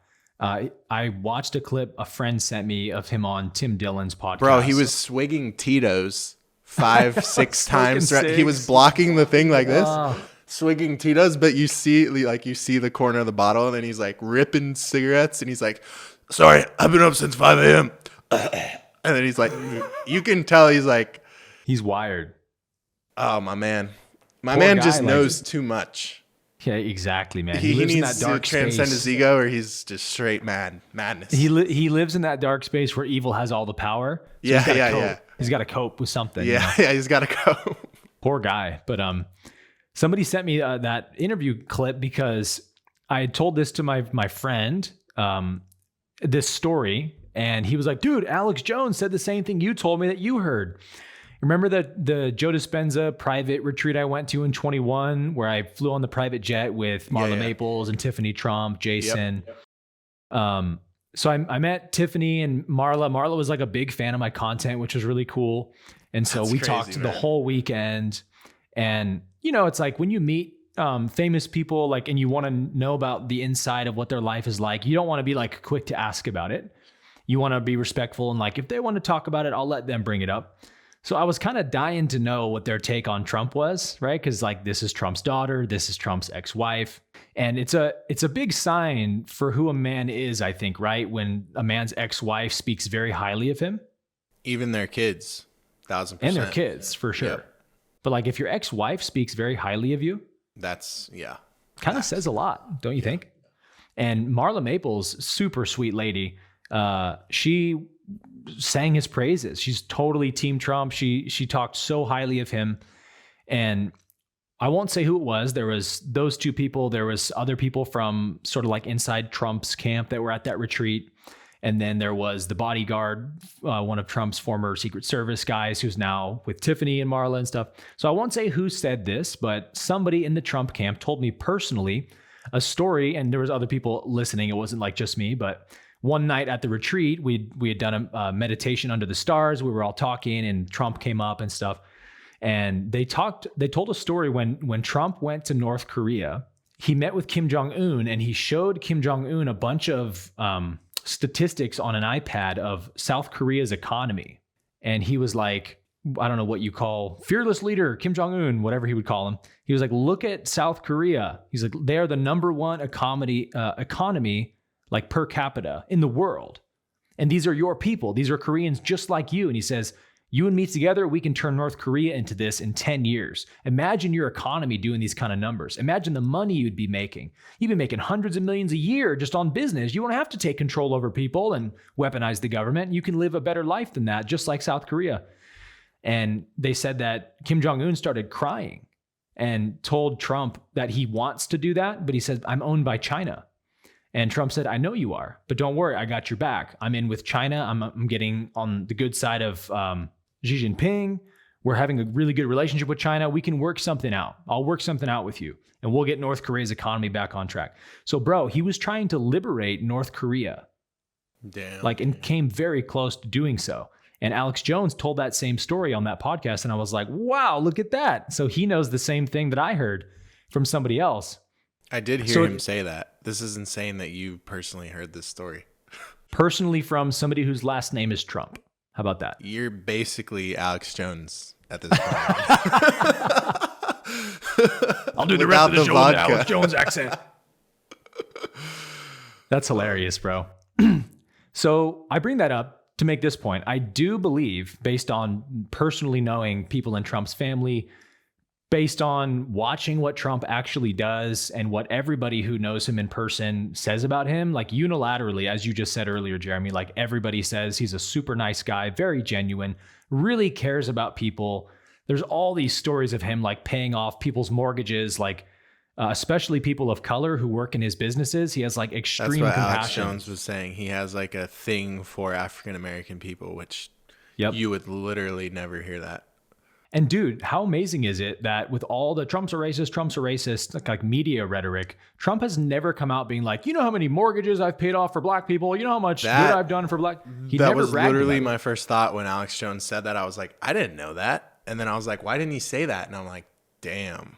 It's a spiritual virtue to not let your left hand know what your right hand is doing when you give. Is to just make it about the giving, not about me.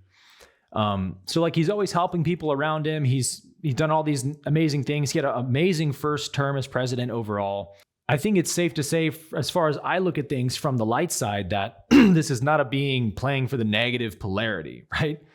Tiffany even said actually that when the Secret Service, when The Secret came out, the documentary, she told me that her dad watched it like 100 times. Yeah. Well, in that interview, Alex Jones, he was going on this rant after like his fourth swig. And he was like, randomly was like, I've done psychological tests on Trump. Like, let me break it down for you. And he was he was talking about how he wishes that Trump was more afraid like him. He's like, I'm hiding out in my backyard. Like Trump, I called him the day it happened and his ears blown off and he's already home. And he's like, I'm going back out tomorrow. Like, he's like, Trump's a sicko. He's going to campaign more now. He's not afraid. And he was like kind of highlighting the contrast between him and Trump. And he was like, he went into this psychological assessment part and he was basically saying, he's like, Trump has like hypnotized himself like hundreds or thousands and thousands of times. Like he truly believes. He didn't give a name, but he was referencing like people before Tony Robbins, back when there were like audio cassette tapes. He was like, he's just listened to it thousands and thousands of times. Like the self-help, like that. I think he was referencing Jim Rohn, who's like an OG in a personal development space.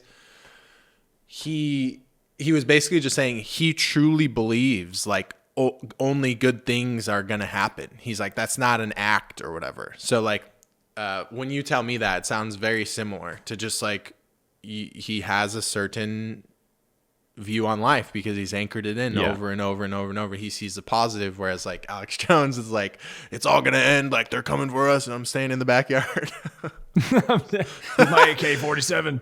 No, for real, he looked insane on that podcast, dude. I mean, that poor guy's been through some shit too, though. Yeah. And then when he said it was like 5 a.m. and I was like, oh my man, he's probably been up all night. And then he did the interview at 5 a.m. There's nobody quite like Alex Jones. I think literally nobody, but you gotta love it. Well, I'll give you one more piece of insider baseball here. One of the other amazing things to me about my interactions with Marla and Tiffany was Marla is a huge student of the Kabbalah, and she practices Jewish mysticism through the Kabbalistic Judaism, and which is an amazing metaphysical tradition going back 10,000 years. And she said she essentially got it from Trump, that he was into the Kabbalah decades and decades ago and kind of began practicing some of those, the practices that they teach for self-mastery and all of that. And so like, it doesn't surprise me that he'd be drawn to watching The Secret 100 times or listening to those things. Like he understands clearly the power of the mind. Kabbalah goes a lot into that. It's very similar to Hermeticism. So like, I think Trump's probably a Kabbalistic student in secret, but like, because that's just my opinion, but so much of his fan base are like diehard Christians that they probably wouldn't like to know he's secretly a student of the Kabbalah. Right. A little too dogmatic. Then they would do the same thing they've used to glorify him. They'd cast him out. Exactly. So he keeps that to himself. But he clearly has his own brand of spirituality, and he clearly uses the principles of manifestation to protect himself from harm by those who have evil intentions. And I think it's safe to say it's working pretty well for him up to this point. Working pretty well, for sure. For sure. So I'll close with this. This is my last point with my bold prediction.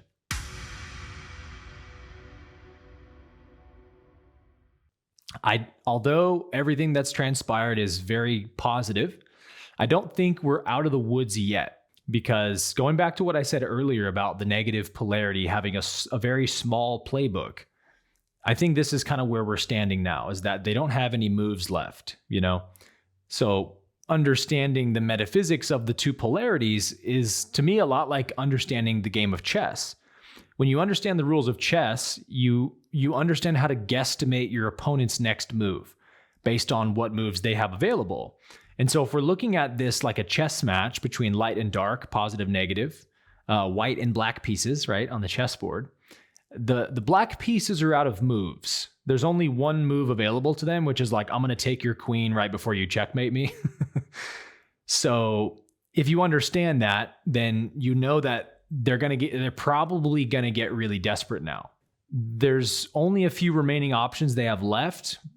One would be admit defeat and secede their power, which, let's be honest, that's probably not going to happen. So the other option is pull out whatever stops they can to get rid of Trump now. I actually saw that there was somebody who got arrested at the RNC the next day for having an AK-47 and a ski mask on trying to get into the building. So like, who knows what that was about? But like, in my opinion, there's only like 3 probably top options left for the negative polarity. Number 1 would probably be, this is the easiest route, is try to pay somebody off inside of Trump's team to poison him. We're going to get into this with your segment next on the shooting itself. I'm pretty certain that they paid off those Secret Service agents to act slowly for the shooter, but like they could pay somebody off inside Trump's team. Number 2 is they can plant a bomb somewhere, a truck bomb at one of his rallies, and try to get him with explosives. Number 3 would be like staging some kind of fake domestic terror attack they can blame on MAGA supporters. So an attack on people of color or LGBTQ people. They can say, look at those evil Trump supporters did this, go get them, and try to get the left to do their bidding for them, or to maybe impeach him for inciting domestic terrorism like they tried to do with J6. But those are, as far as I can see, those are the only real options remaining other than try to shoot him again at another rally. And I think the Secret Service now is going to have that on lockdown. So, let's remember no one's our savior again. No one's our savior but ourselves, but these events are very important for our collective.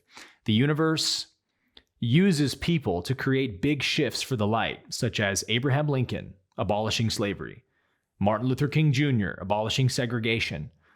Trump is just somebody the universe is using. He's not a savior, but the universe is clearly using this guy, the cornerstone that the builders rejected, to expose the deep state and wake people up. And so thank you, Trump, for serving your purpose in the world, right? But let us be very careful not to project a savior complex onto anyone. We are our own saviors only by awakening to the truth of our oneness with God, with each other, by showing up every day in our world to spread love to everyone. That is the salvation of our planet. To never judge, to always forgive, to create peace on earth by building the new earth together, leaving the old world behind. That's what this is all about. We ourselves are the Great Awakening, not Trump, not anybody else. That's part of the awakening, but we ourselves are the awakening as we walk the walk, as we become a light in our world, as we strive to create unity on this planet by loving one another, forgiving our enemies. These classic teachings of Jesus, that's the true savior that's available for us. And so that's always our message here on this show, even though we've been going on about Trump, this whole episode. Let nobody take our points here incorrectly, that we're pointing to somebody else as our savior. Like, even in the midst of these incredible events, our message is still the same. So with that being said, I'll pass it to you, Jeremy.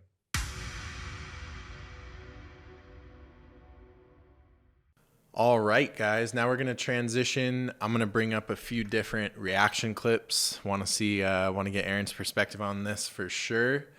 And we're going to start off with a little prophecy here that I found super interesting. So I don't know how many of you have seen this, but let's go ahead and...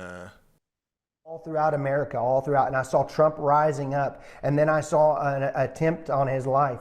This bullet flew by his ear, and it came so close to his head that it busted his eardrum. And I saw... For everyone seeing this for the first time, notice that this was released 3 months ago. And I believe this guy's, is he like a pastor? I don't think so. Okay. I've seen mixed results on whether he's a pastor or just like, one of those psychic types. But this was publicly released months ago. I'm going to continue. I think he said this was a dream. His knees during this time frame, and he started worshiping the Lord. He got radically born again during this time frame. I'm talking, people say he's saved now, but he becomes really on fire for Jesus, for what I saw coming. And then I saw people interceding when and I saw him winning the presidency through great. The Lord showed me it would go clear into the summer. Great persecution would come on him through the judges. It's so crazy. Through the law and all these people trying to sue him and all this stuff. But there would be a stop to it, and there things would start to break free come toward the fall. And then I saw him winning the election through the Patriots coming out and voting. And so just mainly that beginning part, how does that happen? Throughout America, all throughout, and I saw Trump rising up, and then I saw an attempt on his life. This bullet flew by his ear, and it came so close to his head that it busted his eardrum. What? That's crazy, man. I know. He even said that all the persecution through the legal circuits would come to a stop all of a sudden. Mm-hmm. And the day after, the Supreme Court judge dismissed the case on his classified documents. You saw that? Literally, yeah. In the span of a few days, it was just he was like, it's done, throwing it out. Yeah. So even that was pretty accurate. I know. Yeah. So the only thing remaining is if he wins and doesn't get sniped, then that dude's anointed. Or it's all a psyop, right, Aaron? Or it's all a psyop, brother. It's either God or the devil, 100% of the time. That's the actual CEO of BlackRock right there. In disguise, wearing a mask. All right. We're gonna go through these quickly, guys, because like we said, our main intention is more on the macro stuff. So I have a variety of clips that I just want to make sure everyone is on the same page with different perspectives, and then I'll kind of give my predictions at the end. So the next clip I'm going to show is a video of people who were there, more on the grassy area that looks like it was behind the stage and stuff, where people I think were watching on like projectors.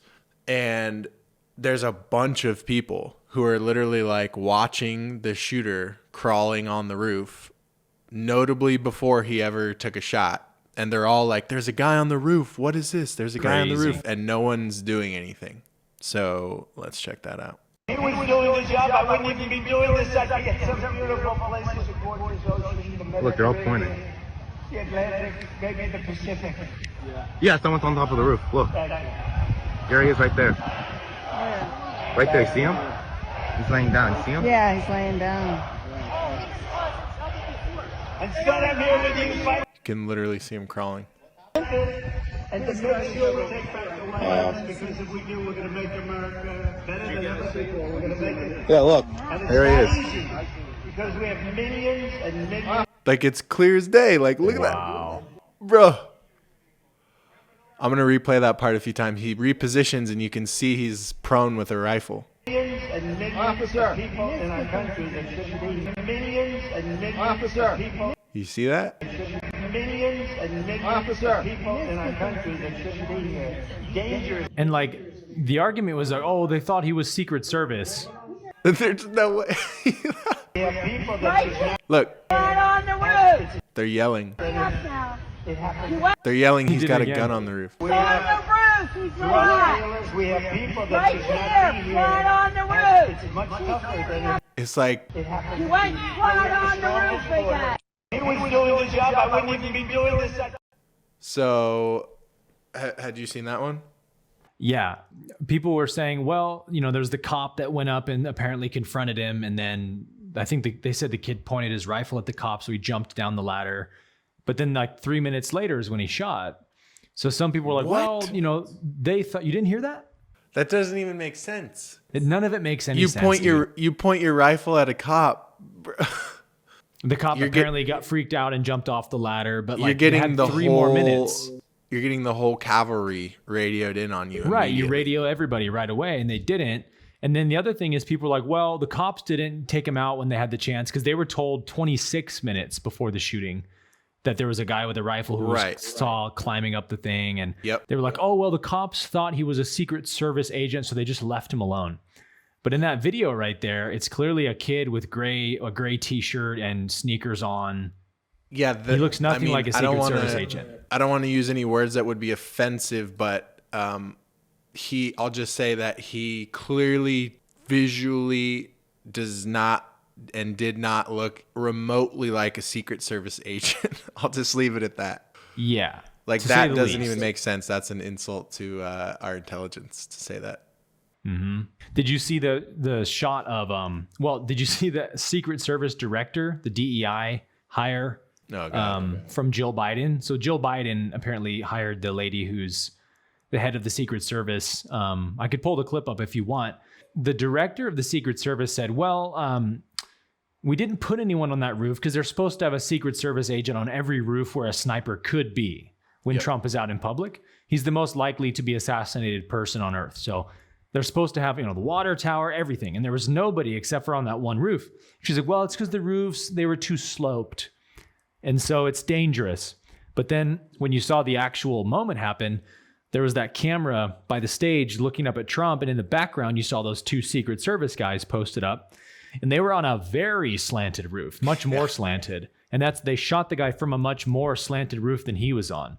Yeah. So it's like something's not adding up here. There's some kind of setup that happened with somebody in the Secret Service on Trump's team or the director who told everyone to stand down. Yeah. We'll probably find out the details going forward, but this wasn't a kid who snuck in past dozens of police cars and Secret Service agents to climb on a roof in broad daylight in front of all these people who were pointing him out for 26 minutes and still got the shot off. That isn't how reality works, Yep. Yeah, so that's a perfect segue. I'll play this clip from a sniper with like 17 years experience in I think it's Canada's version of the Navy SEALs sniper team. Let's hear his perspectives on this. Yo, good morning. I keep getting asked about this, so I'm just gonna let you know my opinion. I am talking about the assassination attempt on former President Donald Trump. And I know everyone's going to have some crazy opinion. Everyone's going to have a different opinion. It's going to be very wild for the next little while. But just if you don't know me or are new to this page, I spent just about 17 years in the military, just about 14 of which were at Tier 1 Special Operations unit called JTF2. Our sniper team has Special Ops. Confirmed sniper kill. And a huge part of our job while I was there and while I was a sniper was doing close protection for VIPs up to and including the Prime Minister when he would go to dangerous countries like Iraq or Afghanistan. We would be in charge of that security. So I'm very familiar with the layout of these types of things and what the jobs should be. And yesterday, what happened, I have no doubts in my mind that the shooter had help from somewhere within an agency, an organization, or the government. The second I saw that aerial photo of what they were saying happened, it immediately made no sense to me. You cannot, in broad daylight, get onto a rooftop within, it looked like maybe a couple hundred yards, if that. You can't get into that position with a gun when there's a president speaking. It cannot be done. It's not like you don't even need to be a sniper to know that it's the most fucking obvious thing, an obvious place in the whole world. You could be a 7th grader like, what do we need to do for security here? Well, let's look at these rooftops that are almost within zeroing range of a rifle. So it's something happened, and I'm not pointing fingers at anyone. It's too obvious that this guy had help getting there. So whether it's someone turned a blind eye or it was strategically planned, I mean, it had to be planned to a certain level because... So that's an interesting take. I'm sure you've seen a number of those. There's been different snipers and ex-special ops, Navy SEALs, etc. A number of them, all saying the same thing. All of them saying the same thing. And there's commentators. I was watching one yesterday of this blonde lady commentator. I assume she was Democrat she was just losing it when she's like, are you insinuating that this is a setup? You can't be saying that. Oh, yeah, I saw that too. You saw that? And she was losing it. And he was like, I'm not insinuating. Like, I'm telling you what our job was and what the like facts are. This is how we assess a situation in the military. You look at all possible outcomes, and I'm telling you the most likely possible outcome. And she was like, I don't think you should be saying that to the general public. Like, you're inciting, blah, blah, blah. And it's like, it was an interesting clip. But anyway, do you want to see another interesting thing about, well, after you finish, I want to show you this thing that shows that there may be some serious insider information on this one. Yeah. Based upon some stock trades that happened the day before, but I'll let you finish first. Yeah. All I was going to say is like the way that this is set up feels like it's like very insulting to our intelligence. Extreme. Like, it's gotten worse and worse and worse. Like, yeah, at least with 9/11, that one was like, you could figure it out, but it wasn't like so obvious. You know what I mean? Like, they had at least like, okay, kind of compelling story. At least they found Middle Easterns to crash into the building and this type of a thing. You had to do some digging to kind of, understand. Well, if you remember, it was the structural engineers that came out and had this huge coalition of structural engineers around the world who were like, we all believe and know that was staged. There's no way a building falls like that. We're the experts, and we say that was staged.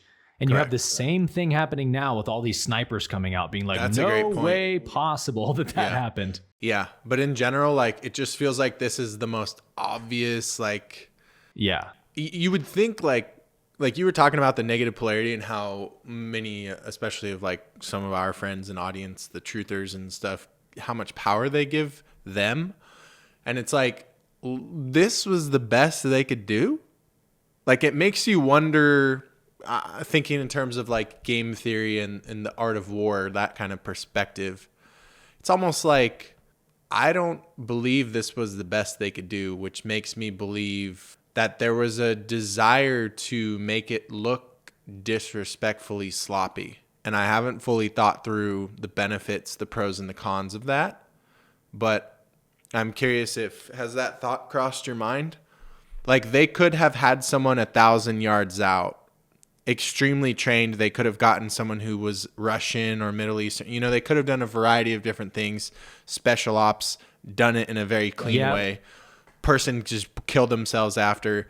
Like, why did you choose a kid who's likely has mental, like, genetic issues, was in a BlackRock commercial? Like, it just super close, sitting on a roof, so obvious, broad daylight. Like, you get what I'm saying though? There's that aspect of like, why. Do you think it's a thing where the negative polarity has to show us what they're doing? Is that what you're going to say? No, it's that they wanted to make this seem like it was a crazy fringe radical leftist who hated Trump who wanted to kill him so that they could be scotch free from being accused. Because like, how obvious is it that the deep state wants to kill Trump at this point? Everyone's been talking about it. Yeah. So they can't have anybody that you could link back to the deep state, some highly trained military professional. Like, you can link those people back to who are they connected with, who are they talking with, email records, phone records. You could trace that back to them. Some kid who's on psych drugs, who's 20, who goes to a rifle club, who hates Trump, perfect candidate for a shooting, because everyone will say, he was just a radical leftist. So yeah, blame the media, but it wasn't deep state. It was clearly this crazy kid. Yeah, that's a good point. I see that. Did you want to play a clip? Yeah, let me show you this, because this also is really solid proof that there might have been a lot of people who knew about this on the inside, because look at this post from Died Suddenly on X. This is one of the biggest, they expose the vaccine fallacy stuff on their page a lot. They had a documentary. They posted this graph of how the stock market responded on the DJT stock. And it says, soon to be unmasked entities, hopefully this is true, soon to be unmasked, bet that President's DJT stock would plummet one day before the assassination attempt. Shorts against the Truth Social stock more than doubled from July 1 through July 12, meaning people or large organizations were predicting that by Monday the stock would plummet, something that undoubtedly would have occurred had President Trump died in Pennsylvania. This could mean some had foreknowledge of the plot against President Trump's life and tried to profit off the coming calamity. This also happened on 9/11. Remember that? Where bets were placed against the stocks of major airline companies, American Airlines and United, a day before the attack. An investigation showed that in both cases, a single entity and a well-placed insider newsletter tipped off investors to miraculously bet against the top two airlines in USA who took a major hit after the hijacking. So this is July 8, 7, 6, 5. So around July 4th, before the 13th, when the event happened, is when his stock really went down and lots of people were betting against it. So, that's not necessarily bulletproof evidence that some people clearly knew about this, but it's sure fishy that some big corporations bet a huge short against DJT the day before the assassination attempt. Kind of makes you go, Interesting. I didn't even know he had a stock. I know he has, there's meme coins. There's Trump meme coins in crypto, like on Solana. Yeah. But I didn't know he had a stock ticker. I think he launched it a year ago when he took Truth Social public, and he made the stock. They called it DJT instead of so that's Truth. the ticker of Truth Social. Yeah. Interesting. Yeah. What's if that was any institutional money, they have to file what's called a 13F quarterly that shows all of their trades, the date they placed, and the amount. So interesting. Yeah, that would be public. That would be public knowledge. That's one way in which I monitor what the whales are doing and where liquidity is flowing, because you'll see, like, for example, BlackRock or Vanguard or any of these, big banks and brokerages and such, they will come on the media, let's say on a Thursday, and they will destroy a stock or give a very bearish narrative on an industry. And then later that month, their 13F will come out, and you'll see that they had a week later, that was when they packed their bags. So in other words, they scared a bunch of people to sell it off so they could buy at the lows, or vice versa. They'll also do that with things that they bought the prior quarter. And so you start to learn the game, right? And people know that, but don't necessarily have the data. And those are examples of things that I track. So I'd be curious. I actually have the software. I can look up DJT and see who its largest holders are and who's what the liquidity flows have been. So I'll be interested to check that out. I was going to say, how about in our next episode in like 2 weeks, we pull up who it was that shorted the DJT stock? Yeah, if we can clearly find it based on dates and stuff, it will be obvious. It will tell you amount and everything like that. So that'll be interesting. Yep. Cool. All right, I'm going to show one more. Once again, guys, like a lot of our audience would have seen these, but we don't want to assume you've seen everything. So this has been going viral, and then it got deleted. I found one that wasn't deleted. So apparently the Trump shooter was in a BlackRock ad. I'm going to play the ad. Pennsylvania, financial well-being to me is knowing that I can be free to do the things that I love to do. I hope when I retire someday, they say, that guy made this place a special place to come to. Right there. Gave as much as he could to help the community. Crazy how somebody spotted this. I know. And how quickly. So that's just like one of those things that makes you say, like, what the fuck? Like, we live in a simulation status. I feel a lot of compassion for this kid, man. It's really sad that he had some friends or some kids from his school say that he was bullied really bad and was a loner and stuff. And these are the kids that the CIA preys upon when they're looking for their next controllable, asset. They'll find kids that are bullied, have a lot of trauma, and then they MK Ultra's perfect example of this. They would put really susceptible people through these mind-altering programs using drugs and all kinds of horrible technologies to program them to say, go kill Donald Trump with a rifle on this day and stuff. And they'll literally plant the thought in their mind like it's their own. And they can make people be their little puppets, but they have to be very traumatized people. Yep. So it's easy to look at a kid like this and say, what a despicable human, and judge them for, you tried to kill you're a horrible person. But it's way more complex than that. This poor kid was obviously very traumatized socially and felt like an outcast, probably got weaponized by the CIA in a terrible way to do this, and then gets shot in the head for it. It's very likely and possible that this kid's just as innocent as anybody else involved. Yeah, those are my thoughts exactly. So those are just a few clips we wanted to show you guys for anyone who doesn't have full context of some different perspectives other than the typical stuff you're going to constantly see on the news and such.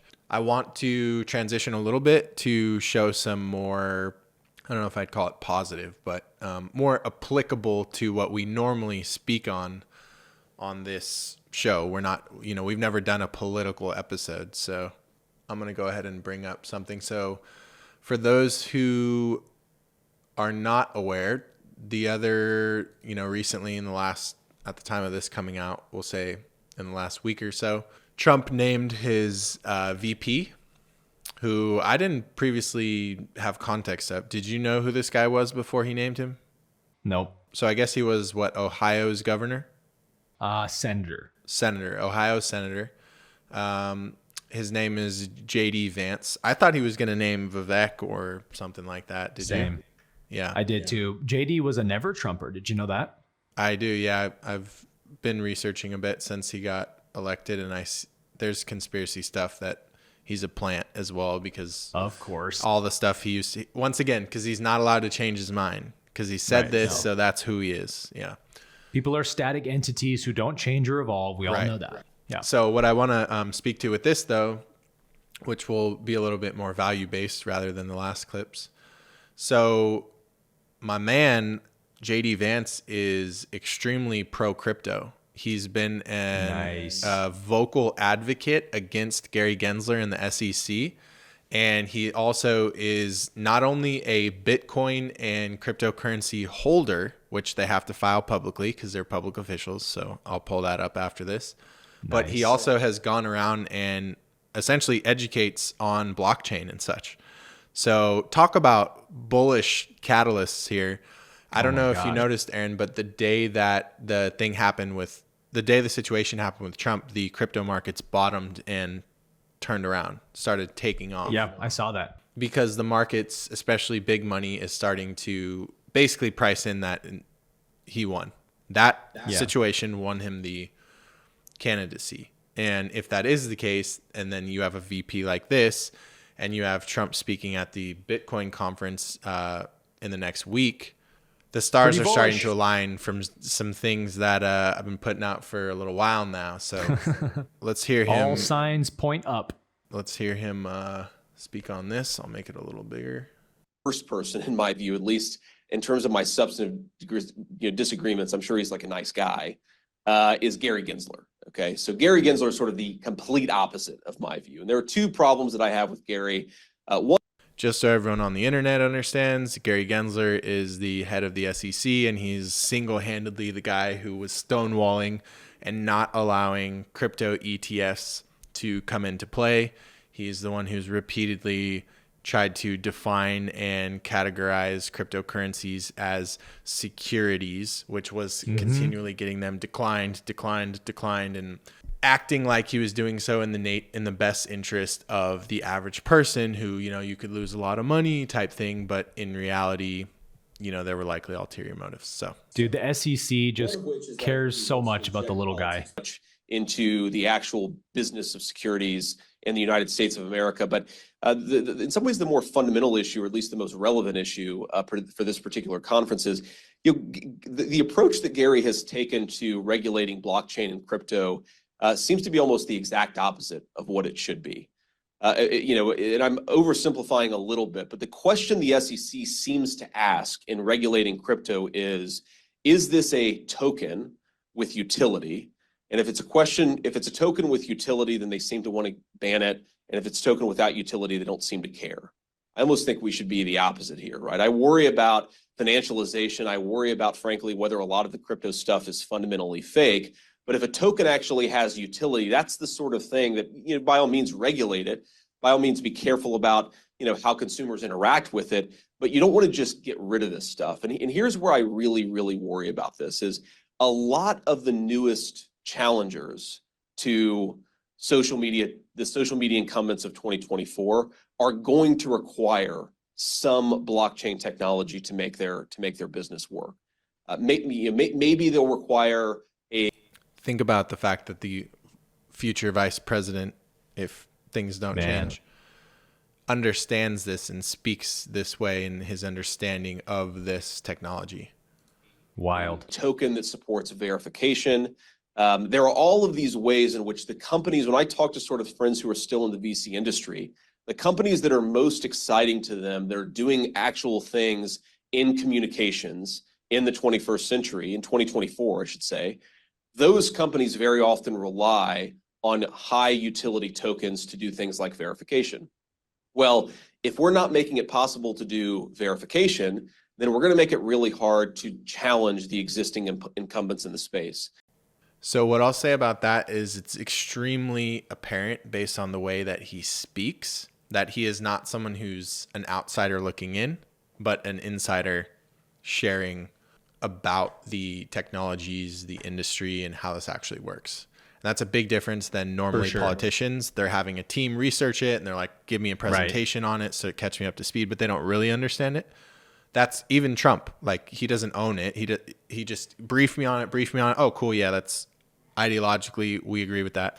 This man uses it, owns it, uses the blockchain, understands it. So only other thing I was going to show here. I didn't know that, man. That's huge. Yeah, you didn't know that. So top investment holdings, once again, when you're a public official, you have to fill out similar to a 13F.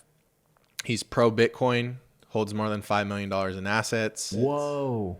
So his number one holding, which I don't know why, is Walmart oil, then Bitcoin right here. So he owns, what I've been seeing on Twitter is around 250K. It's hard to tell because people can just Photoshop fake things and say it's his account, but supposedly close to $250,000 held on Coinbase of Bitcoin. He's got a nice little basket. He also owns gold. He also owns treasuries, Rumble, and then NASDAQ. So QQQ. So he's a big tech cash. Yeah.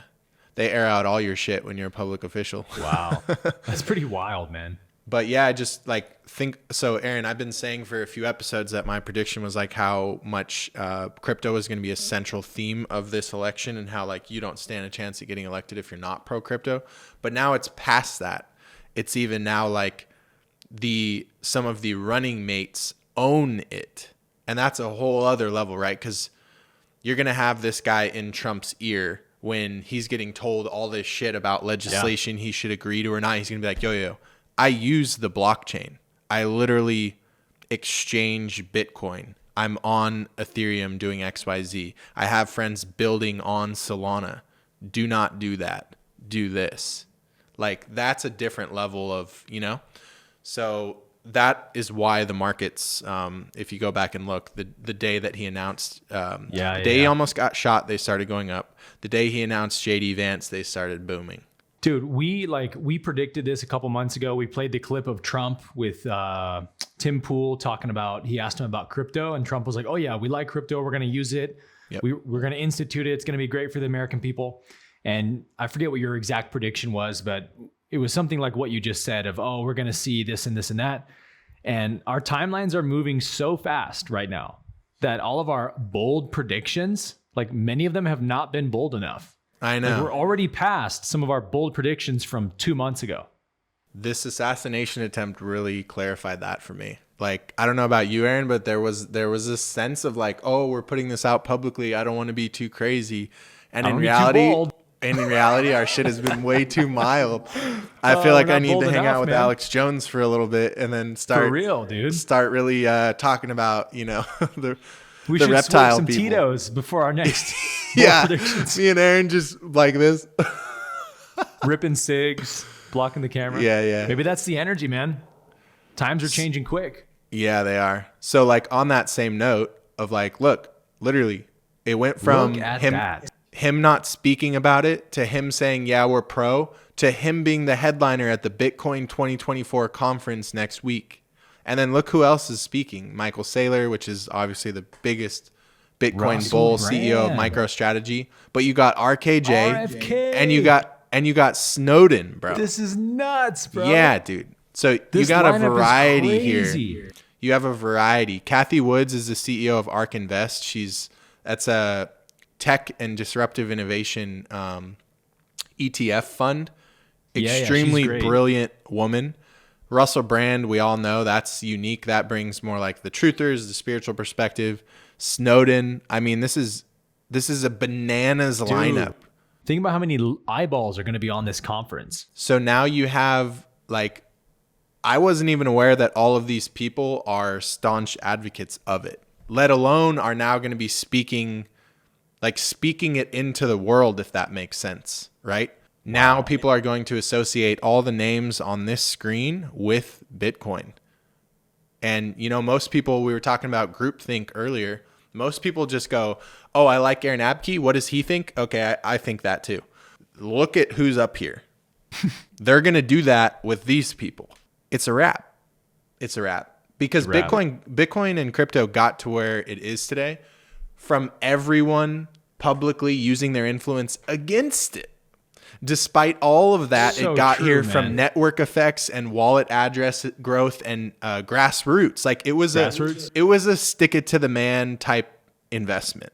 And now it's complete shift, just like the from one day assassination attempt to the other. It's like we've like went in this portal, and in a matter of like, I mean, it was only like 9 months ago, which for some people seems long, but that's a blink of an eye. 9 months ago, where it was like massive resistance against crypto. Like it's never going to happen, these types of, and then all of a sudden, all it takes is that one news headline of leaked, there might be, the SEC might finally approve a Bitcoin ETF. That was all that it took. And then from that, it's been 7 months, Aaron, and Donald Trump is headlining the Bitcoin ETF conference with Snowden and RKJ. The dam has burst, bro. Yeah. And people are like, do you think Bitcoin's going to zero? Like I got asked that the other day. What's the probability? Really? And it's like, I was like, I responded like, I would be more worried about the US dollar going to zero. Like, it's the wrong question to be asking. Like, what do you need? What more do you need? Yeah, wow. I mean, you have to be paying zero attention to the crypto world to not know this at this point, that it's a wrap, like we said. But are you dying to hear what Trump is going to say at this conference as much as I am? Oh, yeah, because he's going to be rocking up with his ear thing. You know, there's going to be a shitload of media. Because, like, look, this was already bullish as fuck. It came out 2 weeks ago, and I added it to my prep because I knew I wanted to bring it up today. And then the fucking ear thing happened, bro. So when the ear thing happened, now it 10x'd his reach. Attempt, you mean? It 10x'd his reach. So now he's showing up. Now here's the story. Probably global coverage. He's still showing up, and cameras are following him because he's showing up even though they just tried to take him out. So it's become a new story of like he's campaigning even harder. Look at all the things he's doing. I guarantee you that thing gets weaved into his talk, because what is Bitcoin all about? It's about freedom. It's about sovereignty. It's about a more fair world. I guarantee you he weaves in his talk about how they tried to take me out. These are the values I stand for. This is what Bitcoin stands for. And that is why I support Bitcoin. Yep. I mean, I could see it. We'll see. But I would love to. I feel like there will be definitely some viral moments on some of the speeches given, because we've reached a point where, and I'm going to talk about this during my predictions in a bit, but we just quantum leaped in terms of where we were at in the fourth turning. That's a 20 to 30 year period. I wasn't sure if we were in the middle or in the third, or like where exactly. I felt we were somewhere in there. This one event just sped us up. And while there's the social components and the political components that we've been talking about that play a big role, there's also technological and innovation-based components. Oh, yeah. And ironically, the social and the political have been blocking and slowing down and trying to stifle the innovation components. And we finally reached a point where the dam is breaking, and the small men and women are no longer going to be able to stifle the innovation. Mm-hmm. And it's like the perfect storm for the conclusion of the fourth turning, because you can't just always talk about the collapse and burn it all down and the old systems and them and all that. You can't talk about that without also talking about innovation, because if you burn it all down, what's left? What's left? We have to have a society. We have to function. We have to be able to agree on things. We have to have some degree of order. And so we can't talk about down with the corrupt banks and the Fed and all that without what would replace it. And it can't replace it if 1% of the world uses it. We have to have mass adoption first. So this is like beautiful in terms of how it's syncing up. Like I see it skyrocketing with it's coinciding with what this election is going to represent of taking power back with weaving in cryptocurrency, because that's part of who tried to kill him. Think about that. The they we're talking about is the same they that's got us pegged to the petrodollar and all of that. It's all connected. So once again, guys, I'm not even a Bitcoin maxi. I own like 15 different cryptocurrencies. That's just a small percentage of my allocation. Don't get it twisted. I'm not telling everyone they need to invest in Bitcoin. It's an ideology. I'm talking about something way bigger than owning the orange coin. Yeah. Zoom out. This is like a fascinating time to be alive right now. It's so much bigger than whether or not you own a full Bitcoin or not. Come on, wake up. It's deeper than that. This is a systemic change that we may not see again in our lifetimes. And I'm just grateful as fuck to be healthy, aware, of sound mind, and like in a place to not only capitalize on it, but to share with as many other people as I can. Because most people, maybe they know some of this stuff. They're a truther, but they work a 9 to 5 and they have 6 friends, and what are they going to do about it? You know? Whereas like, you know, Aaron, me and you, we've been blessed with this information for a reason. And so I truly feel that sense of just like wanting to share it with whoever will listen. Yep. Well, this is one of the things that always works against the negative polarity, is that the harder you hold back a dam, the harder it surges when it breaks forth, right? They've stifled the innovation for so long and repressed it for so long that now it's just going to explode like a cannon in their face. And that's what's happening here. You know, one of the things Trump said in the beginning of his campaign before he even got elected was, they're not after me, they're after you. I'm just in the way. And people love that. It was like, that's a bar for sure. Yeah. But that's also facts, right? Facts. And he just was able to articulate it well. What's more Bitcoin than that? You know, they're after Bitcoin. I'm just in the way. Like, he's probably going to say some shit like that at the Bitcoin festival that's coming up, or conference. Yep. But let me ask you this, Jeremy. How is it? Do you think it's possible at all if Trump comes out and he's like, I'm going to be a big proponent of Bitcoin, I'm going to adopt it globally or domestically across the country as much as I can, I'm all about Bitcoin? How does that not kick off the next bull run right away? Oh, it does. It does, right? It does. Yes. Yeah. So for starters, technically on a more macro sense, we've already been in a bull run, but some people quantify a bull run as, either way, we already have been. So the technical definition is like, we have to pass previous all-time highs. So the previous was 68, I think. And when we tapped 70, and then it's been correcting in this little channel. Yeah.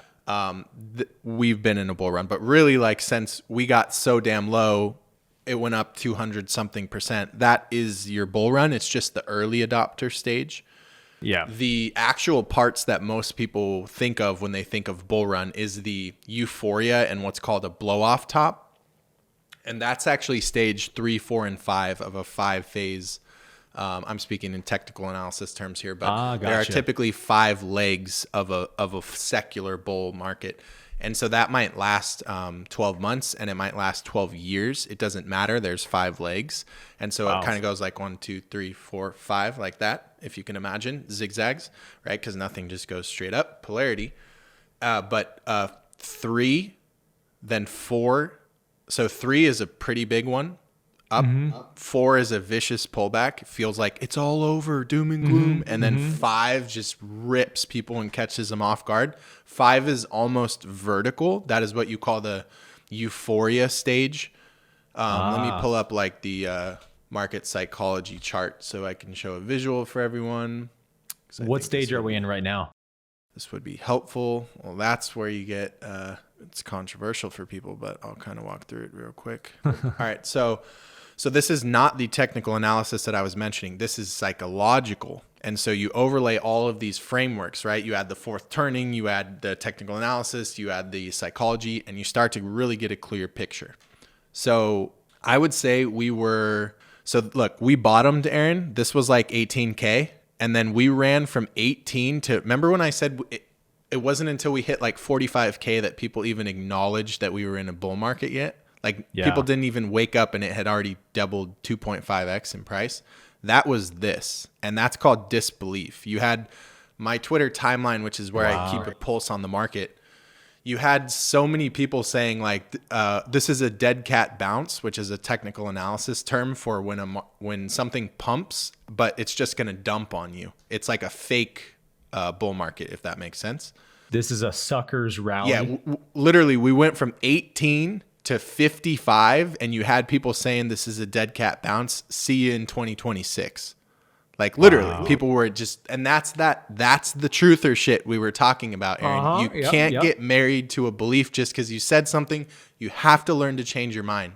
And investing taught me this really heavily, to be honest, because mistakes I made in 2020 is that I put a thesis out, and because I put 30 hours of research into it and I taught it to my community, I wasn't willing to change it. When I started to feel like I was getting other information, I doubled down and I lost my fucking ass a few times. So anyway, where this ends, Aaron, this begins, just so you understand. So it comes around. Okay. So you run up to disbelief, you get a pullback, disbelief, and then people think, see, I told you it's all over, and then it rips. So notice right here, Aaron, when hope starts to kick in, gets you up to optimism. And notice that right here, it's almost like David Hawkins' levels of consciousness. Right here, it says a recovery is possible. You don't even believe that it's happening. You just finally can admit it's possible, right? So we could almost make this chart like Trump. You could almost say it's possible he's not a psyop. And then all of a sudden the assassination attempt happens. You come up to optimism and you're like, okay, he's not a psyop. It's real, right? Yeah. It's kind of a funny parallel. So once you get to optimism, that is where what is called retail comes in. That's where your Uber driver, your mom, your cousin, the average 9-to-5er is pumping money into shit coins and buying things they don't understand, but they're just, they have FOMO. They don't want to miss out. Hoping to make money, yeah. Yeah, CNBC, it's everywhere, all over the media. The president's talking about it. It's viral, trending on Twitter. It's trending on Google ad trends, everything, right? So see how this goes literally straight up? So that's leg 5. And this is what a lot of people think of as a bull market. So I just wanted to visually show that technically, that's amazing. As far as I'm concerned, the majority of the reason my ROIs are in our teachings in our community are so good is because we get in here. We get in when there's literally depression. To read it, it says, my retirement money is lost. How can we pay for all this new stuff? I'm an idiot. It's like those cliche quotes that like right before the night is the darkest, the dawn comes or whatever. It's like when everyone has lost hope, that is when I'm going all in. And that's what you want to do, right? And so we've already ran it up from under 20K to 70, and that's just on Bitcoin. And then now we're just chopping around. I'd say we're around, I think we're chopping right here, Aaron. We're in hope. We had a nice correction. We're chilling in hope. It's going to take the Trump at the conference. It's going to take him speaking to it as like potentially talking about it being our currency or putting the United States backing behind it officially. Him winning the election will send us up here. And then once we're up here and we start seeing policies come through, them changing out the SEC, them removing people who are anti-crypto, putting in people who are pro-crypto legislation. That's where you're going to see this meteoric shit. And this is when like you see celebrities coming out with their own coins and you see everyone talking about it. And you start to see it weave into culture, like everyday culture. That's when it gets frothy and you want to take profits. It is when inexperienced people are entering is when we're exiting. And this is how the whales do it. They dump on us normally. So you want to kind of act like that. But anyway, just sharing that because I believe we're kind of around here and you were asking about the bull market. And so I shared last time the liquidity cycle, right? And so overlay that understanding with this, plus what you see going on socially and politically. And you see, okay, so we're here in this. You look at the liquidity cycle, and remember, we were just starting to bow up, and we had all of 2025 going into, the rest of 2024 and all of 2025 before we peaked out on the liquidity cycle. And then you start to understand the climate that we're in. Things are about to get pretty crazy. Seems pretty clear to me, man. Yeah. So hopefully I that love was that chart. Hopefully that was helpful for some people, but I think I think that's exactly what's going to happen. I mean, Trump doesn't even need to win either. Like, nothing can stop it. That's what's cool about this technology. It's uncorrelated in the way that, like, the stock market is the stock market is so pegged to fiat that certain things have to happen, and certain industries will boom or not boom depending on if a Republican or a Democrat got elected, right? Like oil, gas, some typical things like that. Typically Democrats are going to stifle innovation in technology, and then they're going to kind of promote things that are more like green and ESG and DEI, at least in our lifetime. Right. And so that's going to have an impact on the stock market. But what's cool about the cryptocurrency is that regardless, it is what's called an anti-fragile technology, meaning that it's like a cockroach. You can cut its head off, it's going to regenerate and keep moving. So we don't even need that. But when we get that, we've never gotten it the whole time since its inception. So we'll have to see, man. In the next week or so, the Bitcoin conference should go down, and we've got another debate and some more campaigning, but we're starting to get closer. And as long as they don't snipe him, there's always volatility around the elections, like going in, because the market hates uncertainty. And when you're playing with billions or tens or hundreds of billions, you can't guess in the way that me and you would be like, no, I'm pretty confident. I'll put, $25K towards it. They're dealing with 25 billion, 250 billion. So they don't, you can't operate like that. So there is a degree of, we have the advantage because they have to wait for certainty, and there's not certainty that Trump will get elected yet. And so this day there is certainty, like the final ballot, full confirmation, keys are handed off, or whatever that stupid thing they do is. That is when we're going to see a straight boom. Which is in November, not that far away. Not that far away at all. Because there will be action leading up to that. It's just that there's probably going to be the full crescendo that I just showed you can't play out until the market has certainty around the new presidency and how do they feel about this asset class, and what are they likely going to, are they going to invest in it, or are they going to try to stifle it, and are they going to lower taxes on capital gains, or are they going to raise them? Are they going to make us move to Puerto Rico or not? These things matter, especially to big money. So we already know what Trump comes with. That comes with, tax cuts, bringing back jobs to America, improving capital gains, pro-crypto legislation. Now it's a fucking wrap. Man, think about Bitcoin was started in 2010, right? Mm-hmm. Think about like all the crypto heads who were in it, back in the 2010 to 2015 days when it was like, oh, this is a crazy, kooky thing. It's never going to last. It's not going to work. If you had like 2009, that's right. 09. Imagine if like at a meeting, a Bitcoin meeting with all these crypto heads who are like hoping this is the next thing that they can create to change the world. And if you like pulled all these ideas out of a hat that they had to throw in their wildest dream for, where is it going to be in 12 years from now? Like you pull out the one that says Bitcoin conference will be the biggest in the world. Donald Trump, the most famous person and current and former president, will be headlining the event with Russell Brand and RFK Jr. Bitcoin EFTs everywhere, or ETFs everywhere. A major adoption all over the place. That one would have been like, oh, well, this one's clearly not possible. Let's think of a more realistic dream. That would have been the fever dream 12 years ago. That would be unimaginable. And because our timeline is going so fast, like that is the reality of today that nobody would have believed, 10, 12 years ago about Bitcoin. So it just goes to show you that the impossible is possible. Never discount what reality can do. And I love that chart because it really does show the way that the collective ego does think, everyone thinks the same way. It's really true. Like we teach this in 40U that some people think that, oh, your ego, you don't want to transcend your ego because that's what makes you unique. You got to keep your ego and make it into a healthy ego. False. The exact opposite is the case. The ego makes us all into automatons, and it robs us of our uniqueness and our ability to think for ourselves. And so that chart actually shows that perfectly, because you read those little slogans we were reading off and you're like, oh yeah, that's how the masses all think at this point of the cycle, because everyone's controlled by their ego that's bound in linear thinking and past and future, and they can't think outside the box. So like that chart is brilliant to put that together, that if you can understand how the collective ego thinks, that can really help your investment pool. You just described my exact edge. How many investors, friends, Aaron, how many investors are not operating from their ego? Or, I don't want to speak it in absolutes as if I don't have an ego or something, but have the ability to look at things from perspectives beyond their ego. I would say that we're the 1% in that regard.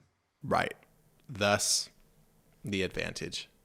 Yep. I don't have the money that they have. I don't have the research teams they have. I don't have the quant algorithms that they have. I don't have the AI that they have, but I have that. And that's all that I need. It's true. Yep. Fear and greed, man. The markets are so primal because it's not about the data and the stocks. Those things don't move inherently. It's about the humans. So you're just fear and greed. You're just understanding human nature. Yeah. Which is the ego's nature. Yep. Until we transcend it. But for now, you're just understanding the ego. It's a masterclass. Correct. Bull markets are greed. Bear markets are fear. That's all you're up two against. variables. Yeah. Literally. All right. We ready to get into my prediction and then wrap things up? Let's do it. All right, guys. So you should see on the screen right now, we're going to do final prediction. Aaron already did his. I'm going to give mine.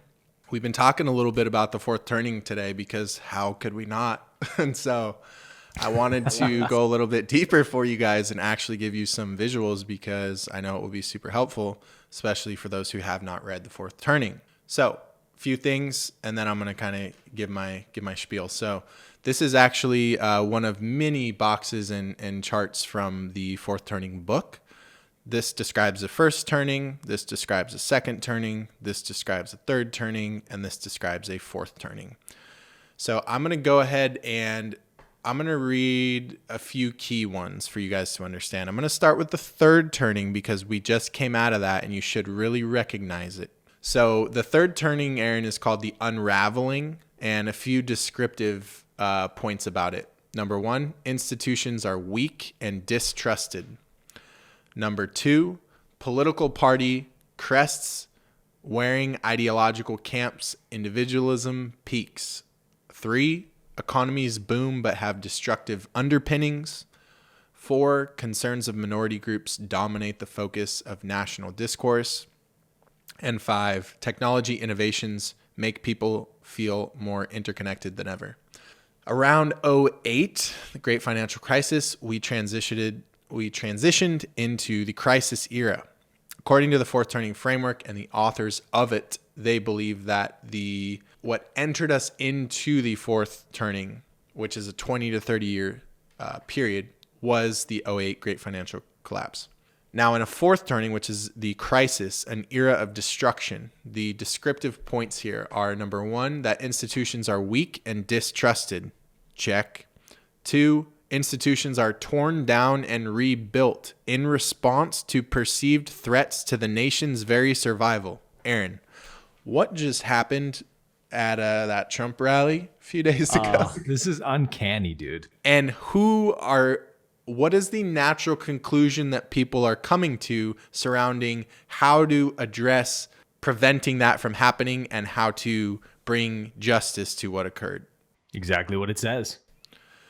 They're discussing going top down, draining or investigating all of the 3-letter agencies, right? Yep. Described. There it is. This book was written so many years ago. Number 3, civic authority revives. Now, civic authority, do you know what that is, Aaron? Civic authority is like our civic duty, right? So me and you, the sense of almost like collectivism, the sense of ownership or like I belong, I'm part of my community, I have a duty, right? Like I said, millennials, we were so detached because look at the world we inherited. It's all fake. Look what we've been given. It's corrupt. What's the point in trying? You reach a point in the fourth turning and it breaks. Things change.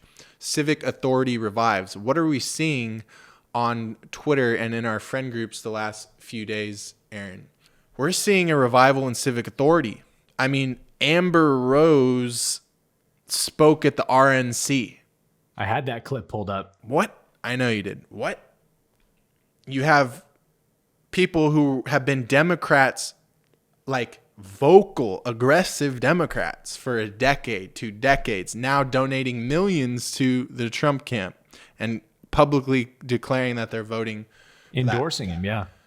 And once again, it's because it's not about Trump. It's about something has to happen in a fourth turning that unites all sides, because political, social, and economic division reaches a point where it cannot go any further, and you only have a few options. You can kill each other. You can fight amongst different nations. That usually looks like civil war. That looks like world war. You can have a revolution. Sometimes it's overthrowing a specific dictator. Or you can have the rise of a populist, which I actually heard you mention that word multiple times, Aaron, which is great because I'm going to be going into populist, and I actually want to pull up the definition of a populist in a minute. But I believe what we just saw, Aaron, is so much bigger than people understand. And in the beginning of this episode, you mentioned that we're likely going to look back on this in terms of American history, and I fully agree. Not because it has anything to do with Trump, the personality, or the ego, but because it has to do with something so much bigger in regards to the human story and the collective awakening. For sure. Cultural expression finds a community purpose. Did we just unite on a community purpose in the last few days, Aaron? It's almost like it's describing what just happened in our culture. It literally is, and this is why I'm freaking out when this stuff started happening, texting you, because I'm like, bro, this is like making me look like way smarter than I am. It's not like I made these frameworks or anything like that. These guys are the real smart ones, but it's just, it's too good. This is why I love like macro frameworks, essentially. Yeah. And people begin to locate themselves as members of a larger group. What have we been missing in politics and the social climate since me and you were really like, since we were of age, Aaron? We've been missing any semblance of desire to locate ourselves as members of the larger group, right? And everyone listening to this, those of you who consider yourself a black sheep, part of the spiritual community, you're different than the world, you never really fit in. That's what this is describing. We've been kind of on the outskirts of a corrupt system that we did not identify with or want to belong with or want to belong to. But what if, just what if, something happened, tides changed so significantly in a 20 to 30 year period called the fourth turning, that all of a sudden you felt the pull to want to belong to a larger group?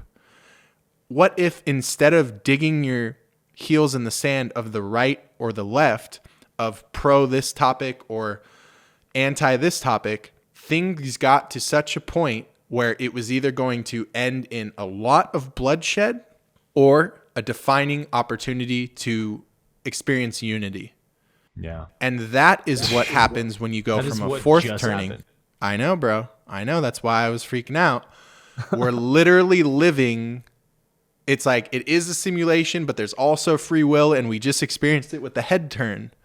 There's like some crazy shit at play, and it's very spiritual. This is why I like this framework, because there are a lot of spiritual aspects here. So when you transition from a fourth turning, which as you can see, look, it's open-ended. We don't know where it's going to end right here, right? But when we do, as we do, we're going through it right now, you enter the first turning. And let me share some characteristics of the first turning, especially for the truthers and the doom and gloomers and those who say, next we're getting the swine flu, soon they're locking us back down, they're hitting us with an EMP on the grid, it's only going to get worse and worse and worse and worse, right? We give all our power away to they. Yeah. It would behoove you to study history, my friend. Rome fell once. That would be like saying, once Rome fell, every decade after that, it got worse and worse and worse and worse and worse until we were just autonomous slaves that didn't have any consciousness anymore. It's like, wait, what? That's not how that happened. Rome fell, and then a new civilization arose, right? There's booms and busts. This is the nature. So, number one, a nation reunites with a greater purpose, with a greater common post-crisis purpose. So the only question, Aaron, is just, what is that crisis? It could have just been that, Aaron. That's why I'm tripping out, because what just happened could have shrunk the timeline from my base case has been that the fourth turning was going to end around 2030 with what they're planning. Yeah. With fall of the dollar, CBDCs, this may be another attempt at something crazy. I thought that was what was going to break the camel's back, so to speak. But we don't know what it's going to be, because remember, it's this whole window. You don't know if it's going to be 2024 or if it's going to be 2034. There's flexibility in that. But we're already checking off the first box of possibility here. Number two, society is confident in where it wants to go collectively. I think an event like this can potentially accomplish that. Whereas literally a week ago, at the time we're filming this, society was not confident in where it wanted to go politically. You still had people who watched the debate, even though you had, it's hard to even put it into words, you had someone who was not able to make coherent sense, who still watched that and still wouldn't not vote for that. Yeah. And that is the ego. That is our tribal nature. That is just wanting to prove a point of how much you dislike this man. But I think, as we talked a bit about today, people are starting to see, holy shit, I don't know if it was that man that I disliked or if that was a projection of parts of me that I haven't accepted yet and my own judgments. Number three, government and institutions are more trusted and show an ability to address pressing issues. This is the world that we're heading into, Aaron. This is going to be the blockchain. This is going to be so beautiful, and it's going to require a lot of our truther friends and audience members and students to really reevaluate, because when you form dogmatic beliefs and you put the world into boxes, that works great for a period of time until it doesn't. Mm-hmm. And I don't think that ideology is accounting for the cyclical nature of the human experience. And so when the pendulum swings so hard to where we've been at in the fourth turning, I don't think it's being accounted for that it also swings the other way. And just because we haven't experienced it in our lifetimes doesn't mean that we're just headed more and more and more for Orwellian dystopia. It actually goes the other way, because we reach a breaking point. I think we discount the human soul. We overlook that even though all of us have egos and so much of the planet is literally run by it, that doesn't mean we don't have a soul. And you're discounting the power of the Creator to, in the split second, shatter millions of egos, just straight pull people out of their typical default mode networks, just like psychedelics do. And all of a sudden, holy shit, what just happened? Like, how many people had a transcendental experience when that happened? They looked at the world one way for their entire life, and all of a sudden now they're entertaining something different. Isn't that what psychedelics do? Isn't that what 100%. near-death experiences do? Yeah. So, I mean, we're always talking about how optimistic we are, and this is an example of why. I think if you really do your due diligence, it's I'm not finding many potential theories, and I'm a research guy. I'm not finding anything very compelling that speaks to things getting worse and worse. Like, okay, cool. So let's play out. He did get assassinated. That's still a net positive for, it would have gotten real scary for a bit. And then that would have ushered us into the next direction. So it's like this notion of none of us are above the creator and the plan here. Does that make sense? Like we have free will to the degree of like right now, if I want to raise my left hand, I can, or my right hand, I can. And I think that I'm in control of that.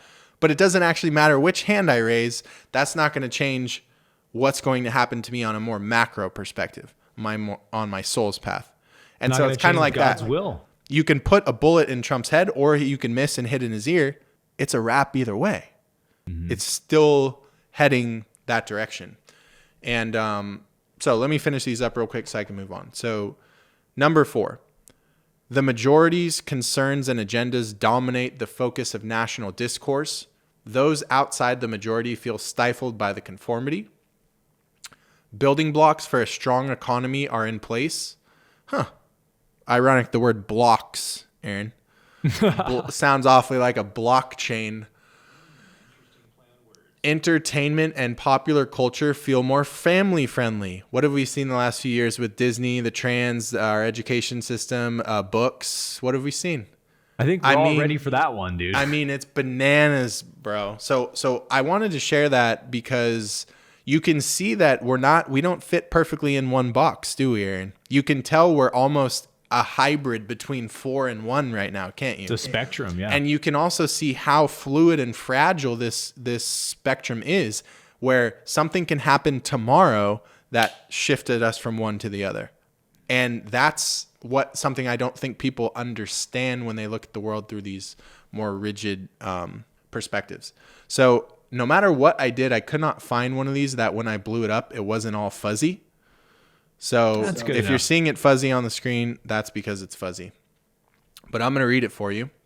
So it describes the first turning, second turning, third turning, and fourth turning, and then it goes through different sections. So there's families, child nurturing, gap in gender roles, ideals, institutions, culture, social structure, worldview, social priority, social motivator, sense of greatest need, vision of future, and wars.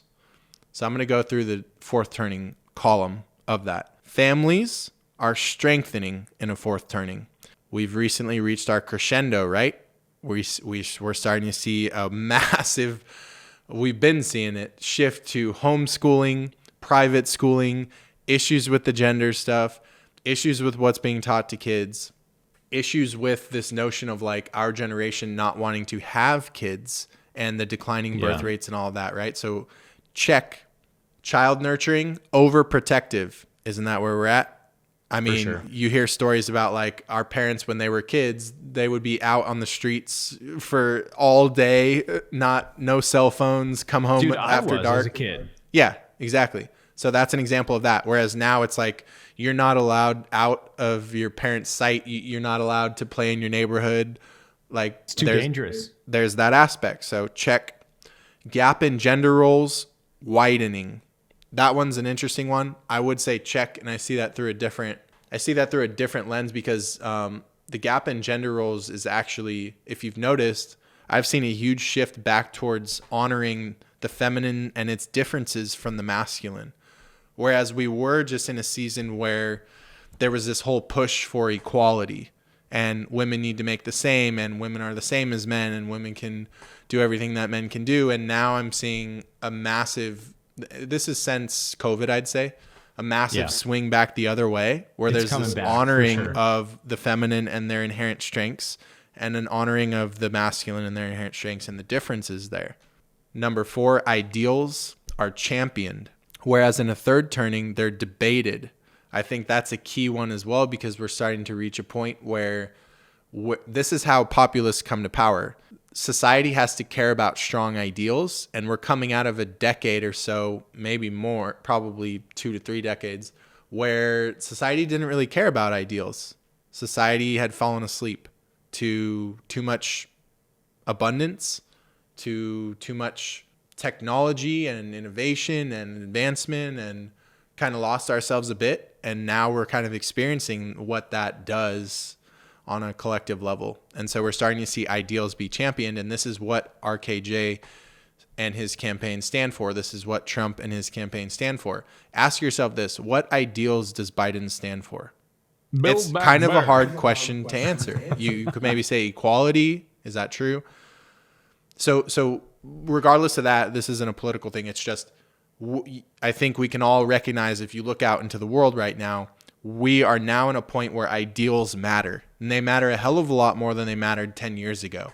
So institutions are founded during a fourth turning, Aaron. That's a key piece as well. This is when innovation is most abundant, is during a fourth turning. Things are collapsing, institutions are being founded. This is the blockchain. This is a new way of doing business. This is alternate economies. This is a lot of exciting things that I personally, focus on in the investments that we make. Culture is practical. Social structure, gravitating. Worldview, that's an interesting one, is simplifying. What just happened when the bullet hit Trump's ear, Aaron? Before, there were so many different talking points that mattered, right? I'm not voting for Trump because he's a misogynist. I'm pro-Biden because here's what he does for black people. I'm not voting for Trump because he doesn't believe in abortion, right? There was so much that mattered that you could cling to. Yeah. One bullet is fired, and what happened? The worldview just got simplified. Yeah. It's literally just became binary in a sense, right? Death has a way of doing that, right? It reminds us of our own mortality. I find that very interesting as I'm going through here. Social priority, rising community. Are we not seeing that? Social motivator, stigma. That's interesting. That means that what motivates us during this period of time is kind of like evolving out of stigmas. Sense of greatest need, fix the outer world. Whereas we were just coming out of a period of time where we were saying, do what feels right. Does that sound spot on or what, Aaron? Wow, that's crazy. The New Age movement and all of that, do what feels right. Everyone has their own truth, equality, DEI, all these things, right? Do what feels right. And now it's fix the outer world. Vision of the future, urgent. Whereas in a fourth turning, it was darkening. See the difference? Urgent is way more positive than darkening. And urgent leads us to brightening. And then lastly, wars, total. Meaning, at least how I would interpret it, it transcends any particular group or region. We've reached the ideological level where everyone now is, kind of having a stance on it. So that kind of took a long time. Just wanted to give everyone a quick walkthrough. Here's my prediction. We were 1/8. I believe it was 1/8 there, not even 1 inch. But if I'm slightly off, then don't freak out in the comments. We were 1/8 of an inch away from civil war, revolution, and massive public upheaval. I've been sharing the fourth turning framework for many years now publicly, since about 2021. And I want to take this insane week of events as a unique opportunity to remind everyone just how accurate and real macro frameworks are that are based on historical patterns over time. As me and Aaron were talking about a few minutes ago, the reason why history is such an accurate predictor of the future is because we're really studying humans. And until humans no longer operate from their egoic faculties, the ego is so predictable. You can put it in a situation and you can guess with a high degree of probability how it will respond. It's like a rat in a certain study or a monkey in a certain study. You can guess with pretty strong conviction how it's going to respond, right? There are only a few ways. The reason I just gave you guys a quick little super quick masterclass on the fourth turning stuff is because there's only a few ways in which a fourth turning can conclude to usher in a first turning. You've got world war, you've got a catastrophic event, you've got a revolt or a revolution, you've got a crisis or a collapse, you've got a civil war, or you get the rise of a populist who is able to unite both sides. Now I'm going to quickly share my screen for the last time and just show you guys the definition of a populist. Can you read this for us, Aaron? A person, especially a politician, who strives to appeal to ordinary people who feel that their concerns are disregarded by established elite groups. Who does that sound like, Aaron? Was that a definition of Donald Trump, or am I tripping? That's like his whole campaign, dude. It's getting spooky. Yeah. So the reason why this is so positive is not because you'll see me nor Aaron in the voting booths. Not now, not ever. It is because this represents, I'm looking through my frameworks, I'm looking at the data, and I'm saying, oh man, check, Yeah. check. Wow, we only had a few checks left, and multiple just got checked this week. The populist coming to power is the only non-violent transition from a fourth turning to a first turning that there exists in history. The fourth turning studied since 15th century. Every rise and fall of civilization, and there is only one way out. A populist that can unite the polarity that has reached peak levels. I hate you. You vote for Trump, do not speak to me. You have family members who will not invite other family members to Thanksgiving because they vote a different way. Think about that. Yeah. Wow. It takes a populist to unite around something that transcends all of our egoic preferences that we get boxed in and we get stuck in these groupthink camps. We get dogmatic, we get religious, and ultimately you take it to the nth degree, we get violent. That's what animals do. A populist can transcend all of that and speak to the soul. It can speak to the part of us that is timeless, the emotional part, the heart space. I believe that what just happened is Trump's opportunity to do that, and how he proceeds will dictate what comes of that.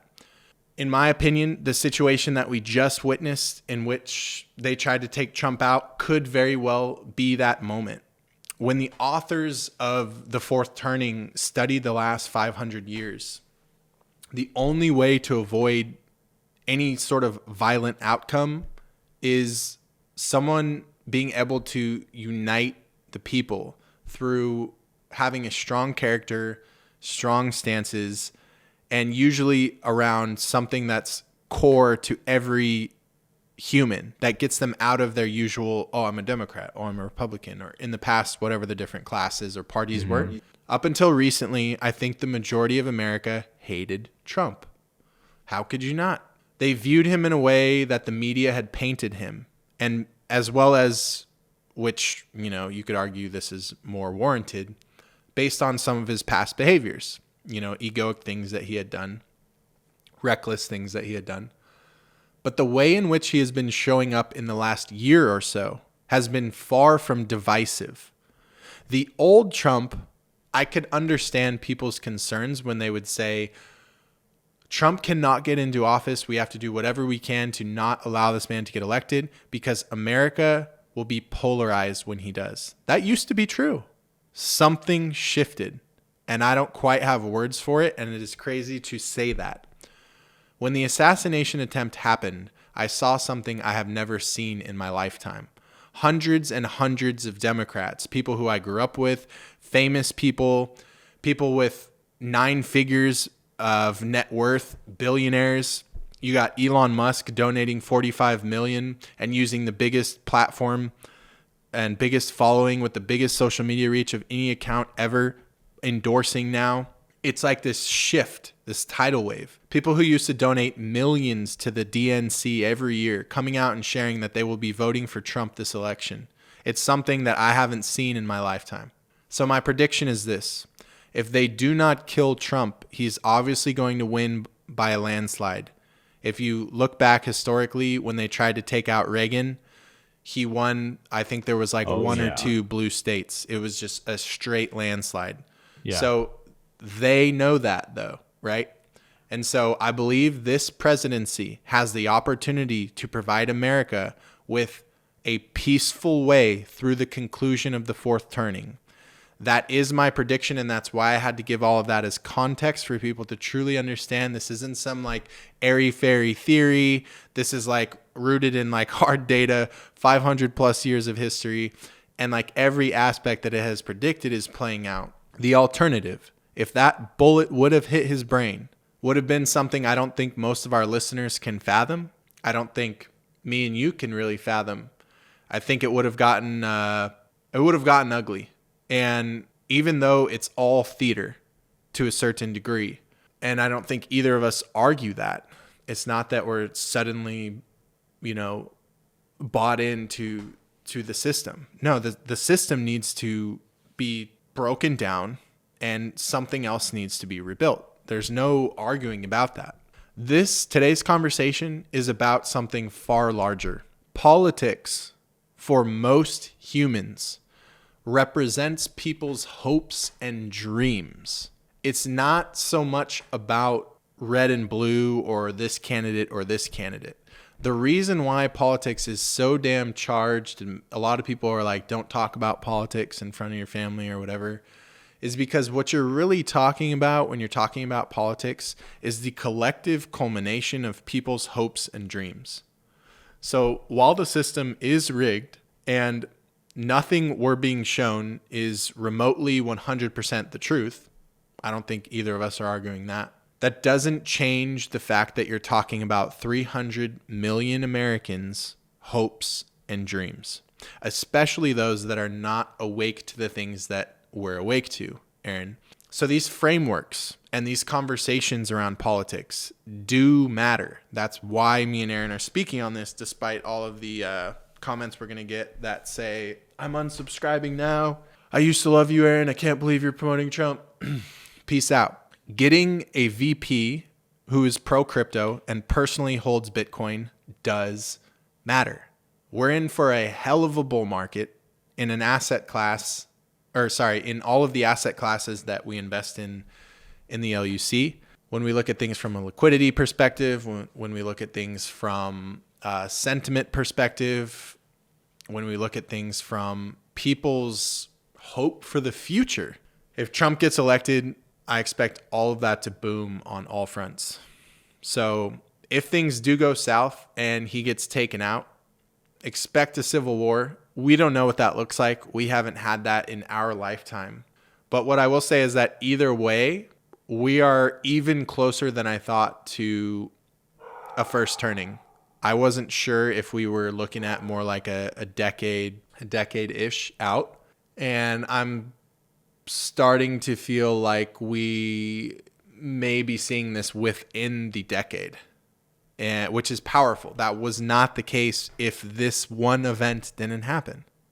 And that's what's crazy about it. So those are my main predictions just around some of the fourth turning stuff, and specifically, and I definitely never thought I'd be saying this because, if we said this 6 months ago, we would definitely get canceled, Aaron. I think Trump stands a real chance at being the populist that fits into the fourth turning story, uniting the different sides, not being so polarizing or egoic, speaking more from the soul, letting God come through, and allowing our nation to transition from a very rocky, volatile fourth turning where we've had massive polarity between racial groups, socioeconomic groups, as well as ideological camps and political parties, to one in which it's more around unity.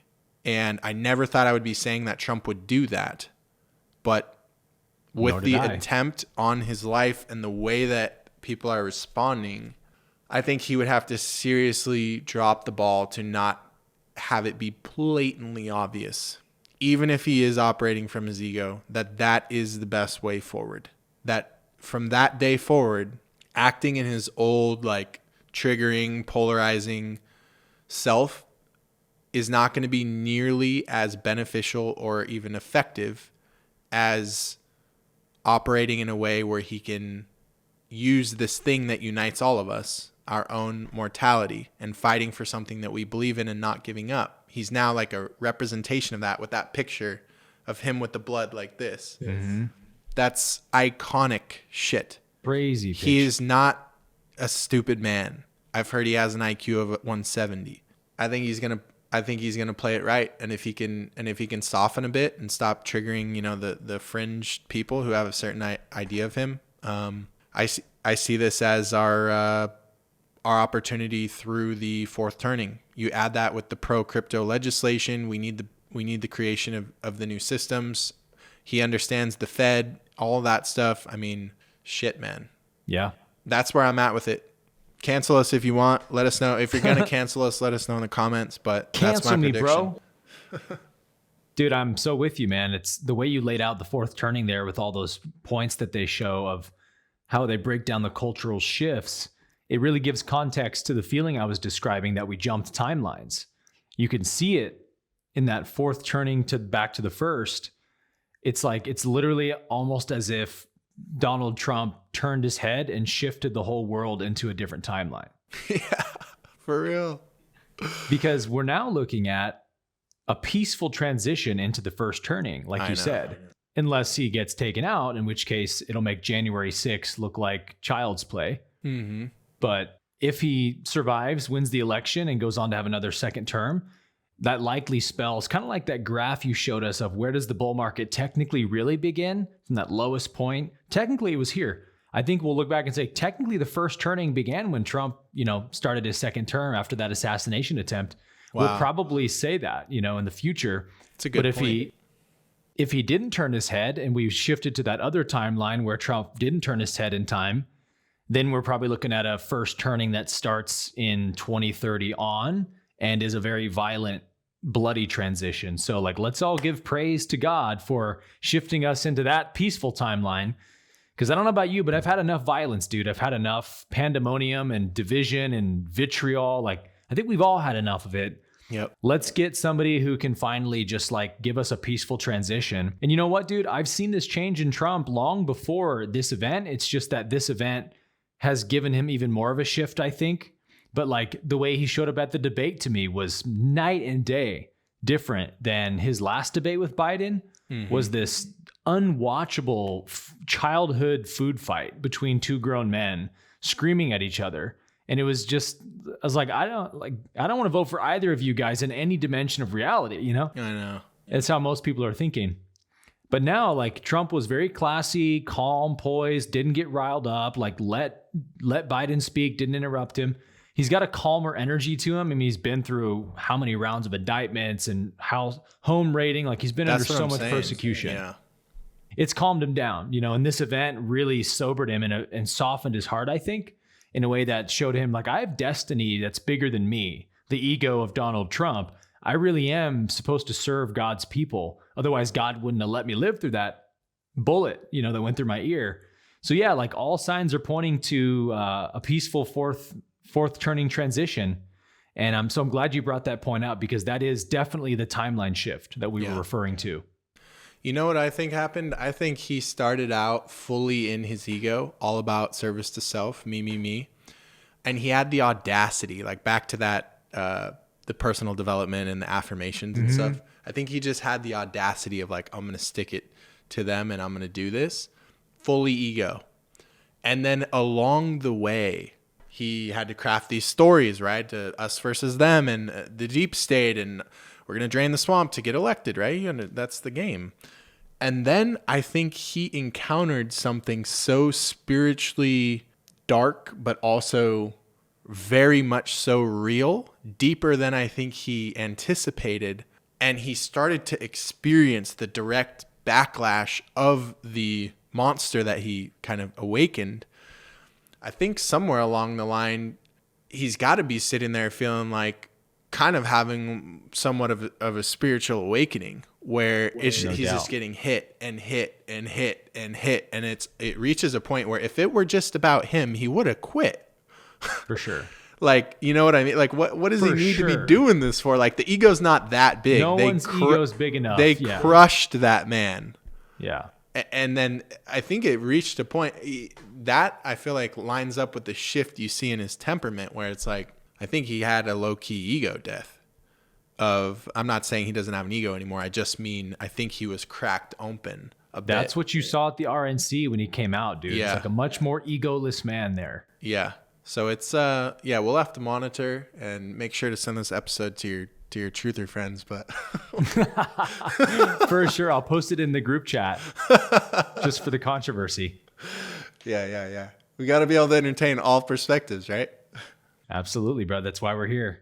Oh, beautiful episode. Hope you guys loved this one. Let us know what you thought of the emergency episode style. If you did like it, please let us know in the comments, because we're considering doing more of this type of thing as the world keeps shifting so quickly. When specific events come up that are worthwhile, we're considering, potentially starting to do more of these emergency episodes, if you will, in response to certain things outside of our existing once a month cadence. So let us know if you liked it. Otherwise, maybe we won't bother. Aaron, any final words?